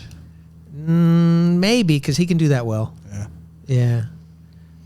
Yeah, that'd be cool. I'd say bring it all the way back old school and put that GTP motor back in it. make that thing make 426 horsepower to the tires, front wheel drive. Being that this is a brand new question, I'd like to know, hit it. I'm not prepared for that. You're not prepared for it? No, haven't given it any you can thought. wing it. What do you- Haven't given it any You thought. shouldn't have to. If Yeah. like it should just roll. Like No, it's not something you just like. No, it is. You're just. He just did it. Yeah, He did. He's in the hot seat. now you are. What would it be? What's the car and who's building it? Shit, I have no idea. Honestly, the first thing comes to mind? the first thing, this is going to change throughout the year. The first thing that came to my mind when you just said, "Who's going to build it? No budget." Cole Foster, a 36 Ford. That's cool. That's cool.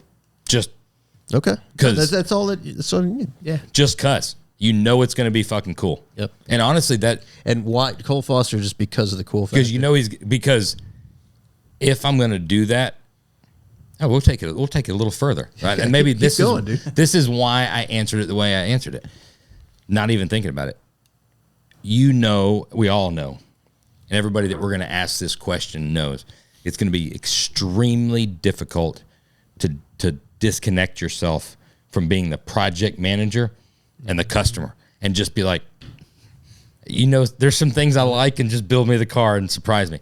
Cole Foster with a 36 Ford, I just say, make it cool. Yeah. Well, it's And I don't have to be involved and try to worry about styling or come up with cool things like that. That's true. Maybe I wouldn't do the air ride. I just let him do like he did on that Cadillac and just walk away. Because there's a time, you know, when you get to, you want to have the person impress you Yeah. and not it be your ideas. I will say this. I think that's really cool. The thing you have to keep in mind is that you aren't going to look as cool as Cole Foster driving said 36. He's Like, got if- valid. I think How that's do you what. turn just a normal Well, because I question think into that's in your. I know what you're seeing. No. You're Yeah. seeing like I went the exact same You're place seeing he like did. early Cole Foster where he was building like these badass bikes. He did that Nomad. He's done some really cool I stuff. can't wear my He's jeans like that. Got a badass flannel, slick He's back, just got this black like hair. He's older you now. don't He's got have. white hair now. He's great. but he's got this cool vibe, and that's what you're. I think that's what you're attracted to. No, I didn't. I that's wanted not the car you, dude. because it's cool. I didn't want to be cool in it. Okay, then he's got to knock it out of the park. He's got to. The car's got to speak for itself. The car's got to stand on its own. I don't understand what it is. Who hurt you so bad that you have to hurt others? It's only you. Dude. It's mostly you. All right, you guys got to go too. I would say at this point in my career right now, I've like coming full circle back to old school hot rods. I'd go Alan Johnson on a 32. Maybe I've never been a 3-window guy, but I'd almost go like 3-window coupe, 3-window or 5-window coupe. And reason being, anytime I talk to Alan, text Alan, call it, Alan's busy. Alan's in the shop working on the car. Yeah. And he does a nice fucking job, dude. And that's his that's his wheelhouse. Like, there's a lot of other crazy stuff I'd like, but I just right now, under pressure, I think that's the one. That's an answer. Yeah, The thing is, it needs to be the first thing that pops in your head. yeah. Without giving it I thought. just kind of got to know him at SEMA. Like, Really? Yeah, I mean, he's always been one of my heroes. Alan's a great dude. Yeah, cool dude. Yeah, but like, you know, he's kind of standoffish and all that. Yeah. you know? He's not. But once you get into it with him, he's like, He's just quiet and shy. He's not standoffish. Yeah, He's no, we just had quiet and We shy. had a really good conversation. Actually, He was up dancing on the back of the thing. He's not standoffish. That was- He's just quiet. The most fucked up thing I've seen, I think. It's amazing. Alan just The most amazing thing. Did you hear I debated dancing too, but I was like, yeah, no, it's Tim Strange did his podcast and did a recap on SEMA, and he talked about the husband and wife, the couple that their daughter owns the Grease Monkey Prince, the pink. Yeah, which is a great. Yeah. car. I don't think that car got nearly as much attention as. Have it you should seen the color in person? I love it. It's pink amazing. with black flames. Yeah, Yeah. But that color is amazing. So anyway, her parents, right? They were at the party. So his comment was, it looked like Alan Johnson. Alan Johnson dancing looked like he was trying to stand up in a canoe. Listen, I'm not having Alan build me a car based on his dance. No, of course not. Based on his body of work. That's Right, what I'm looking at. 100%. Great. That's a great pull. I would, add on to that. Not that anybody asked. I would like to buy. I wouldn't want to commission Bobby to build it, but I would like to buy one of the flamed speedsters from the Street Rodder cover. I want to own one of those cars. Right. You That'd be guys I wanna- think Yes. street rods are The- coming back someday? Dude, I mean, I find kinda hope myself so. like They're coming going back to them. It's gonna be there's gonna be a new. I feel like they're falling off pretty hard right now. No, they're coming back, but they're gonna come back. Street rods or like nostalgic hot rods. 'Cause No, like nostalgic 30s, 40s cars. But I think they're gonna be But made in, where you like- can drive them across country. Yeah. For me, the two things that I'm Can't fit in them. That's the problem. Some of well, them, 40s you can. Yeah. The not a two things- speedster, not a speedstar. That's not gonna happen. No, but the things I'm craving right now, like, and Phil, I know we're aligned on this because we send them back and forth, like a badass black 40 Ford. But I'd like to put a spec front end in it, but like tune it up a little bit to make the lower, like we did the gas, or drill the arms or something and sleeve them. Yeah, you gotta do Hammer wide it. fives on it. Though. I guess Hammer it I in the nose. gotta do wide fives. I guess Quick I should be change. careful how I say it because I know there's like a whole bunch of guys that are just into that right now. Yeah. Still, Yeah. but like overall, like sale prices and stuff. Like The if you- sale prices are not great. Yeah. I feel like you could steal most of Yeah. those cars. Like we send shit back and forth, and you're like, 60 grand for that. I Like, just sold two there's of them 200 grand in for parts on it. like 20 grand a piece. And they were the nice- answer. nice The answer cars. is 100% yes, because without fail, history shows it. No matter what it is, no matter what you're into, no matter what, if it's cars, music, whatever it is, the pendulum always swings back. I agree. I think The harder it swings one way, it swings back the other way. Now, whether or not we're still in business to be doing it, I don't know. But yes, it comes back 100%. Or it'll come back The f- with a different flair. different flex The- to it. Yeah, a different flair. To it. Back in the day, you talk about, Pinkies, and you talk about how many people were building high-end traditional inspired hot rods, right? And how big that fucking was. I mean, think about Loaded, think about Hemrod, think about some of the stuff, think about how much stuff Alan Johnson was doing. Think even about Rogers, the 32 Ford that you were talking about. Yeah. That was the shit. And then the ancillary that comes from that of Hardcore Jalopy Journal and the Ham, and how many people just do, traditional metalcraft and people that just build badass hot rods. And that was the absolute pinnacle. It didn't stay the pinnacle from 40, 49, 48, It was a fucking thing, and then muscle cars and other stuff came, and then it absolutely hit. It will hit again. I hope a 48 never comes back around, though. That's a car that has no business. I'm talking about coming back in style. I'm talking about the year where those types of cars were the thing, when traditional hot rodding was, so big and bad. And it swings back. It just, there's it does. guys building great stuff. Like there's that Rex Rods out by you. Yeah. They do nice he stuff. builds- There's I a lot of people building I like the badass shit. traditional stuff. I mean, I would love to have some traditional street rods personally. I think it does. I think that, the last 15 years of pro touring, that went everywhere. It's just the same thing that happened with, like 3 or 4 different swings in muscle cars and stuff like that between pro street and, other stuff like that. It's just nothing goes away and dies. It's like the tide. Yeah. It's just, you feel, what is it? Phil had too much time to think about. It's gonna be some Miata builder that we've never heard of, and it's gonna be some J spec Miata out of wherever. First one that came to mind is already out there. I just can't get over the Russell built Baja 911s. Oh, Yeah, good pull. That just looks like something I want to just Good pull. beat the living shit out of, have fun with.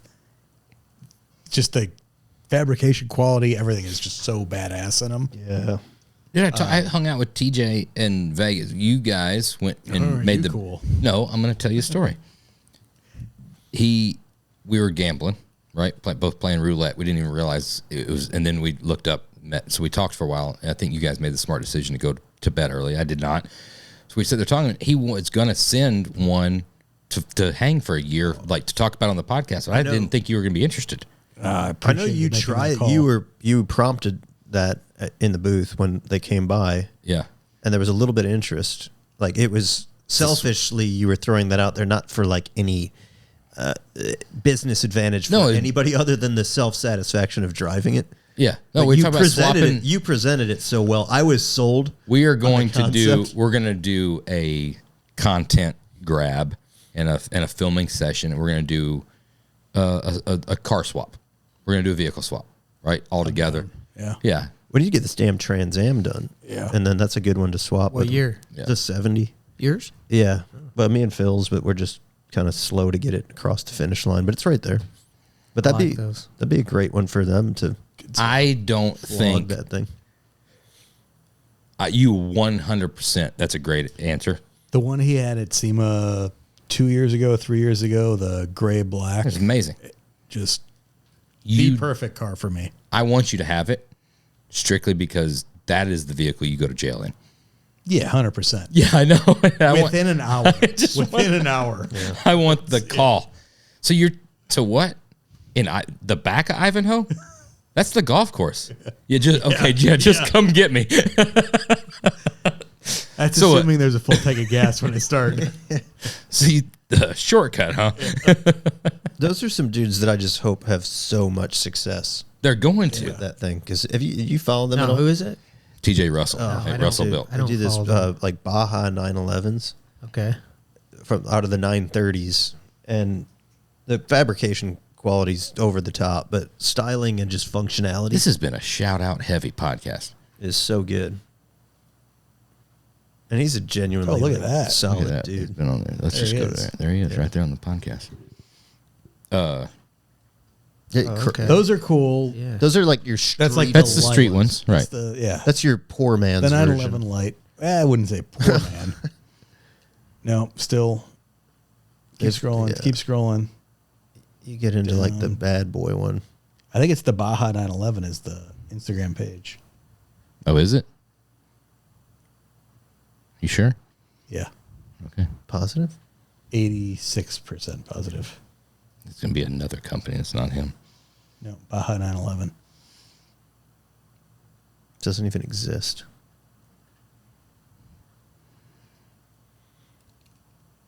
I think it's Josh's Googling skills. It- right there. On the right. Second one down on the right. What on his page, Russell built. Yeah, like I said, you go to Russell Bill. He just changed it recently. He just recently So- changed. That's what I heard too. But they're like billet A arms and stuff, and like just very well thought out. Yeah, that looks like a lot of fun. That'd be great in the hill country. Oh, yeah. Yeah, you could fuck Sure. some shit up.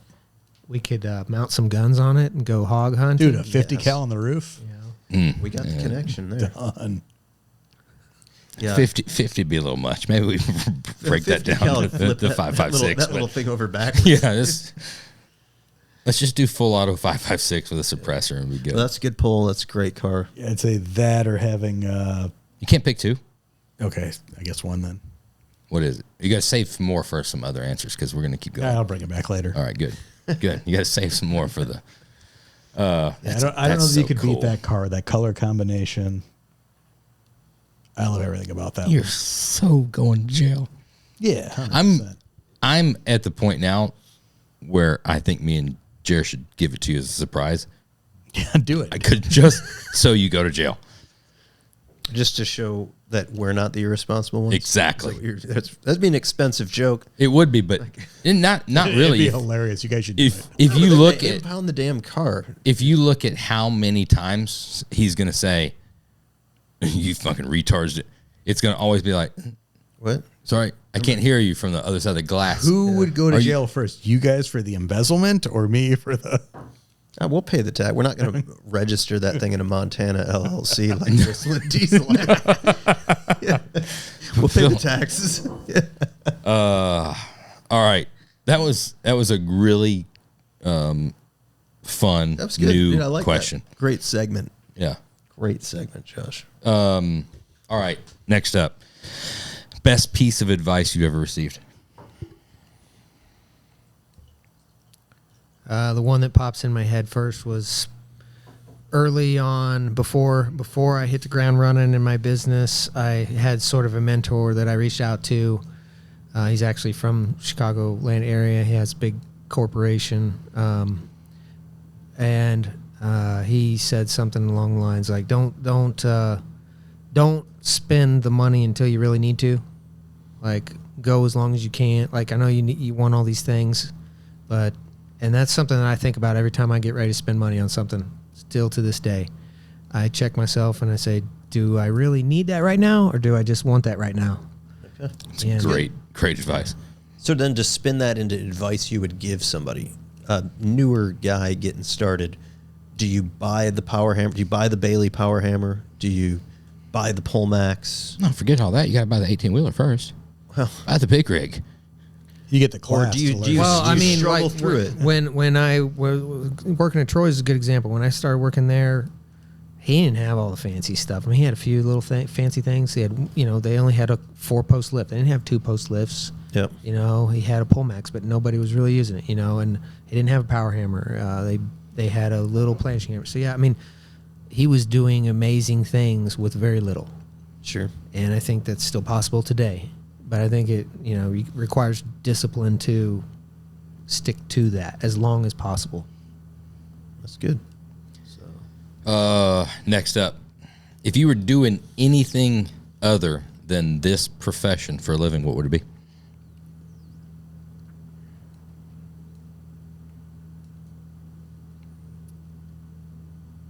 That's a good one. I don't know.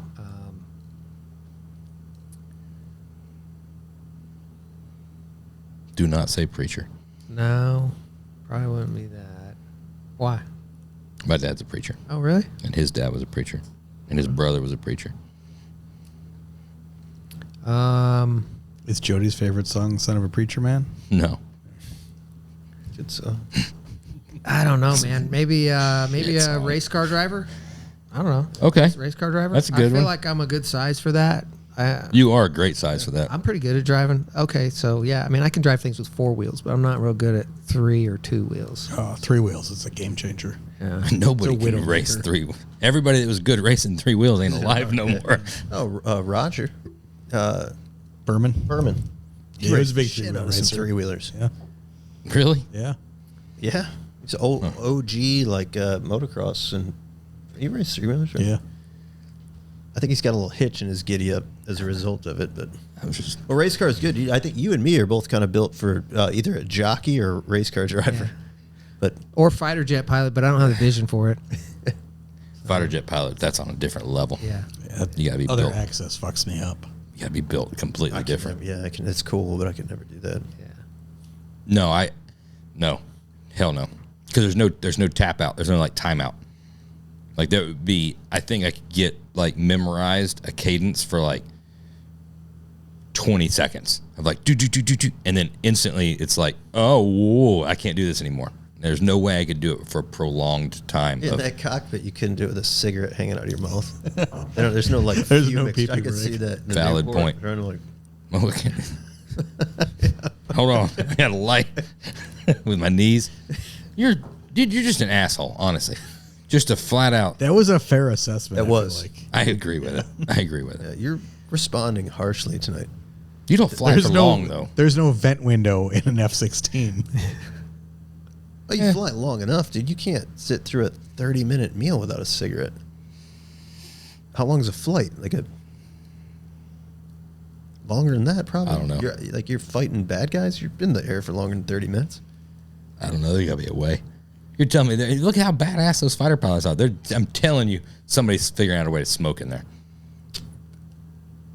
I don't know. I'm just saying. I I'm think just saying. he's more World War I, like biplane. Yeah, old school. Yeah. Oh yeah, I'm down. Open cockpit. I'm down in the. Damn it, I can't remember the name of those In the things. turret? In the Yeah, turret, in the in belly. that glass. Yeah, that dude was. That dude was He smoking. was smoking.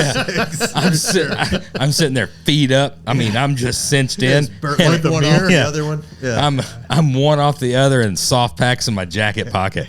Oh yeah, you're right. Yeah, I could have been that kind of fighter pilot. Absolutely. Not a pilot. That's a gunner. Machine gunner. All right. Can't believe where we go. In that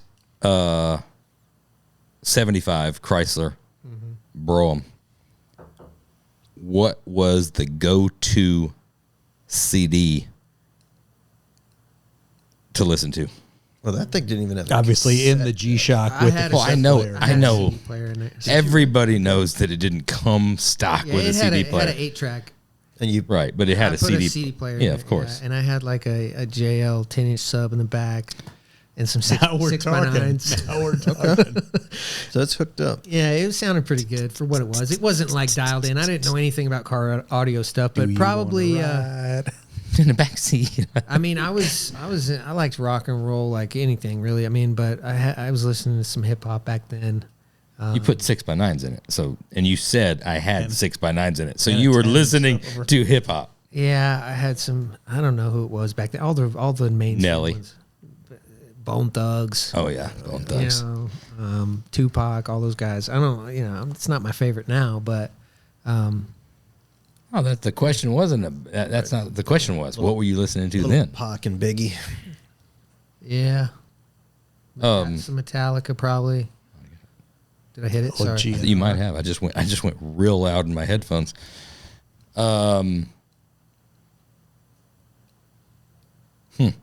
Bone Thugs There's one of them.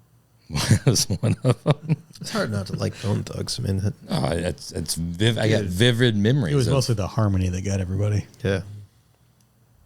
I was. You listened to Pac and Biggie, really? I was.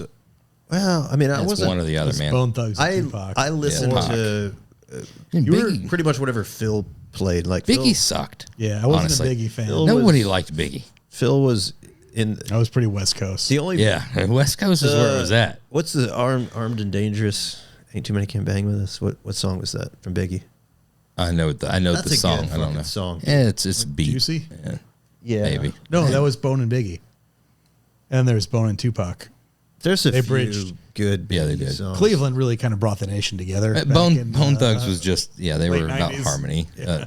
Biggie, there was nothing good about Biggie. Really? No. Was it an East Coast West Coast situation? For Yeah, him? but Like he just sucked. You think so? Yeah. I thought I kind of liked the way he flowed his rhymes. What as in they between say. his taking a breath from being massively overweight? Yeah, there's 3 verse lines. Yeah, he banged it out, didn't he? I'm not a rap guy, but I'm just saying, like, you know, I had to listen to something. Yeah. All right. Last but not least, everybody's favorite, the one that will always be a standard, because it will never be an answer.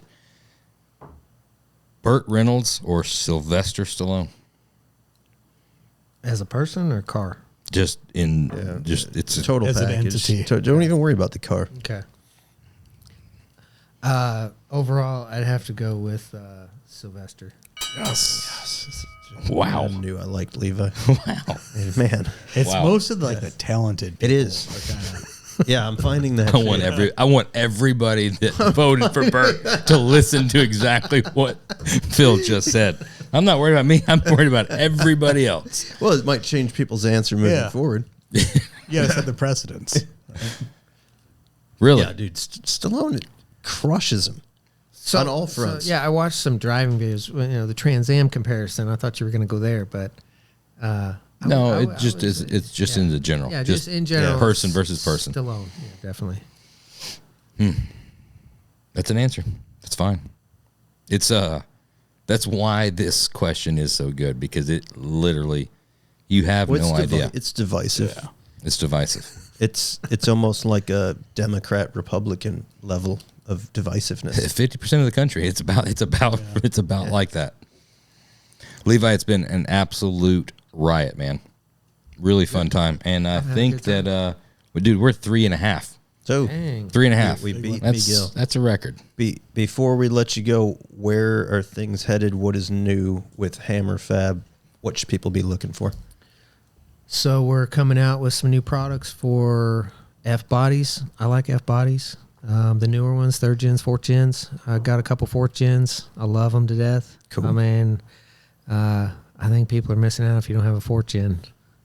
Nice. What are you doing for the fourth? So gen? we There's are not a lot coming out up with there. some products. They lack in a few areas, so we're trying to solve some problems there. Is it the skip shift eliminator kit. I don't have that. No, not yet. But I think the 2 that I have already have that. You figured out how to put 2 12s in the back and a place to put your T-tops? Not That yet. would be nice. Not yet, but we do have That would be we nice. have an amp rack that we just developed for the 4th gen that fits inside the factory plastics. You can put 2 small amps in there. Okay. So in mine, I've got 2 Rockford Fosgates in there. And when I first got the car, it had stereo stuff everywhere. So this packages it really well and cleans it up so it's not all hodgepodged. We're going to come out with some speaker boxes for those also. So we just want to Those cars would absolutely, the GM actually worked with sound engineers to develop that back hatch glass. Absolutely thump with a single 12. Really? I drastically downgraded, went no stereo system. Did you really? Yeah. Yeah, fill it From a stereo guy? SS. Dude, I'm telling you, you put one JL12 in the back of that thing and some power. Sounds good. It will I feel like make your heart stop. it would have screwed up the drifting that. Oh, I've seen your talent. You could do that. You could thump and drift at the same time. Yeah, I'm telling you, that that's car, a slippery that car. car thumps. So we've got a little ashtray thing too, because nobody smokes anymore, really. I mean, some people Other do. than Josh. Well, even Josh still smokes, and he smokes in his car and uses the ashtray. Okay. No, I don't. Yeah, you there's no I've been ashtray in in my your car. truck. Do new cars? Do new cars come with ashtrays Hey, still? do you smoke like a motherfucker in your Yeah. car? But I don't. There's no ashtray. Josh has a solo cup Because it's with all a over little your bit of water. window. I always see it. There's just ashes all over the window and the top of your door. Yeah, I understand that. I smoke driving my truck. And your truck smells And like a fucking taxi cab. He said that I use the. There is no ashtray. I don't. No, you got a solo cup with a little bit of water in the bottom. I've never done that. No. So we have an ashtray retrofit kit where you can put your bass knob in there and a toggle switch of some sort if you want some interior lighting or something like that. So we sell it as a blank Street glow. and pre-drilled 3D printed part that just goes in. Nice. So a few other little things like that we're working on. I got 3rd gen Camaro rear battery tray mount. So you can move your battery to the back, get a little more weight over the wheels so you can not just do burnouts all the time. I think you're on to something with the 4th gen stuff. Being serious, because they're popular. They're fast cars. They're fast cars. They're popular cars. I have never been a Firebird Formula Pontiac version of the 4th gen fan at all. I always like the love WS. The Camaro, the WS6. The WS6 was always the thing of like, supercar. ooh, man, that's a supercar. yeah. I never wanted to own one. It was always just a little. Look like the Batmobile. It was just a little weird, and it was definitely more feminine than the Camaro. More females had Firebirds than they did Camaros. So Camaro SS was a connoisseur's car. WS6, if it was hopped up, you're like, oh shit, that's probably pretty fast. But the majority of the Firebirds were just chicks' cars. However, that newest rendering that we saw the other day, The WNLV, yeah, I talked to that guy. I was like, dude, I got to build this. So sick. Absolutely. I pulled it up and showed these guys, and I'm like, this is awesome. he did a new one today with the red one. Different color. Yeah, dude, that's sick.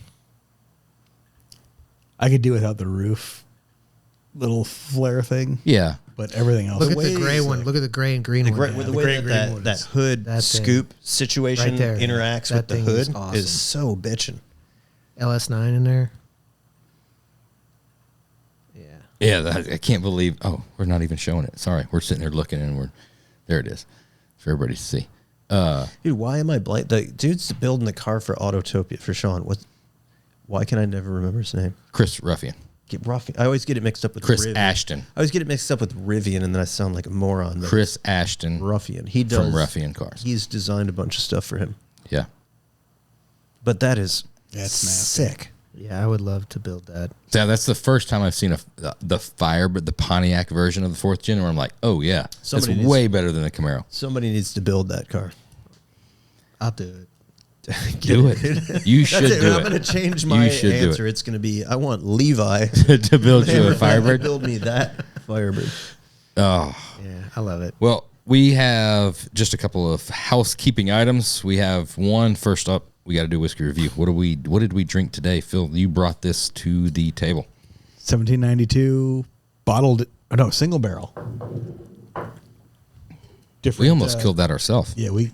Thank you for helping out on that. We Yeah, appreciate appreciate that. Yeah, No problem. Nice smooth drink. I haven't had 1792 in several years. Any of them.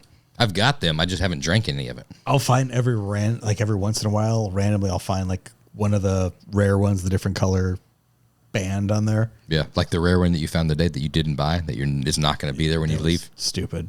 I called him and he talked me out of it. It was $500. You know? Yeah. You for guys- what that was, I would have. Do you guys have your own brand of whiskey?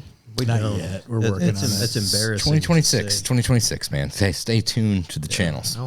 I want a bottle when you get it. When we Okay. do, You gonna drink some? No, but Will you taste at least taste some? Probably we'll not. see. But you just want a collector. All I right. just want a collection. Yeah. I'll fill it with sweet tea, man. We got Adam built us a cool decanter over there. It's good. I've been a fan of most of their stuff. Yeah. The sweet wheat is awesome when you can find it. That's Hard like to come by. itself. Drink it only. 12 years really good. Bottle and bond and the Foolproof. are Foolproof. good. Foolproof's a little strong for me. You a Yeah. big proof whore. What's this like 102 or 106? 98. Is it 98? Yeah, it's low proof. That's probably why it's 98.6. the easy drinker. I was going, well, like the first few, it was like first sip was strong, second sip was good, third sip was strong. It's just like oaky. It's kind of oaky, but I like it. Yeah. I was a fan. I haven't drank bourbon probably since the last podcast. So at least a week. Yeah, but I mean, I've drank, other things, but it's just the bourbon hasn't been hitting as much. I got into the bourbon on Saturday night, a little Christmas party. The old fashions, the pre-made old fashions that had put a hurting on It it. had to be delightful. Well, sugar, lots It of was sugar. the sugar. I think Yeah, the lots sugar of sugar. is what gets you. You don't need to do that. Single barrel 1792. What's that? $90, $80? Oh, 60, 59. Can't beat it. Oh. Yeah, that's a Yeah. absolutely buy it if you can find it. Yeah, Great 100%. Great price point, great bourbon. That's a great one. Usually can't find it at retail, but when No. you do, You lucked out today. I did. I had a good day. It's at the right time of year. I thought I missed everything's- everything. I was getting like wicked FOMO, like seeing shit all over Instagram. Everything's dropping this week. I bought nothing so far, like decent this year until this week. No, everything this week. Big stuff dropping I this thought week. it was all like the week before Thanksgiving. So you show They've up at changed. Thanksgiving. Buffalo Trace has changed some things a little bit. pushed out. Yeah. They're like hot rod builders, like they just can't get the deadline, so they push it off probably. a couple of weeks. And We have some homework for everybody that's out there listening. First up, make sure you go and follow Levi at HammerFab on Instagram. Buy some crater makers. Buy some backing plate. Invest in yourself. If you're a fabricator, dude, Yeah. spend some money. It's gonna pay off in the long run. Get the master set. Get it all. Get it all. And if you're a business owner, what's your favorite product that you produce that's the best bang for the buck? I mean, probably the master set dimple die set because you get a few bucks, quite a few dollars off. I think it's like $100, $150 off. It's like a free dimple die. By the time you buy the whole set, comes in a nice foam liner that we make in house on our CNC router. Fits in your toolbox, so all your dies are organized really nice. You know exactly which size you're grabbing. You know when somebody stole it. you get that at hammerfab.com. Absolutely. So if you're a business owner, what you should do is go to hammerfab.com, buy your employees the master set, right? Get them some tools. Buy that for the shop, and Buy then that- you send them to the class. Buy that to use the it. in the shop. Then you're gonna sign. Then you're gonna go straight over to Ironworks Speed and Custom and sign up for the business development class. Learn how to make money with those tools. Learn how to make money with those tools, and then you're also gonna roll over to oilandwhiskey.com and buy some merch before the December 22nd on that 35% off and win one of the Viper chairs. Yeah, that is absolutely to get your hands on a free Viper chair. Let's Oh, be 100%. honest. Yeah, don't. Who cares about the merch? Get you a chance to that, and we're putting it out there live because we're going to be drawing the names live on our recording on the 22nd.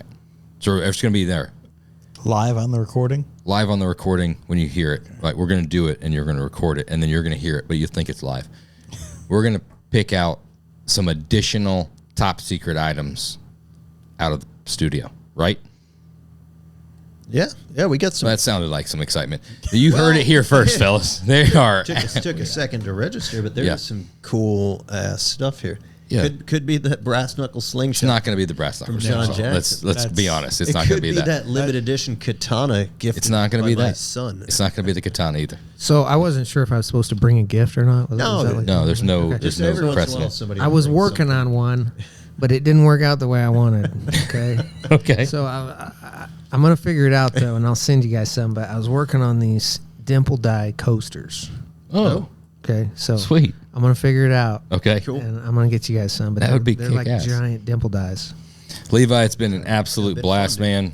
This has been absolutely more than we could have ever imagined. I'm so excited and glad that you were able to make the trip. We'll see you again next week.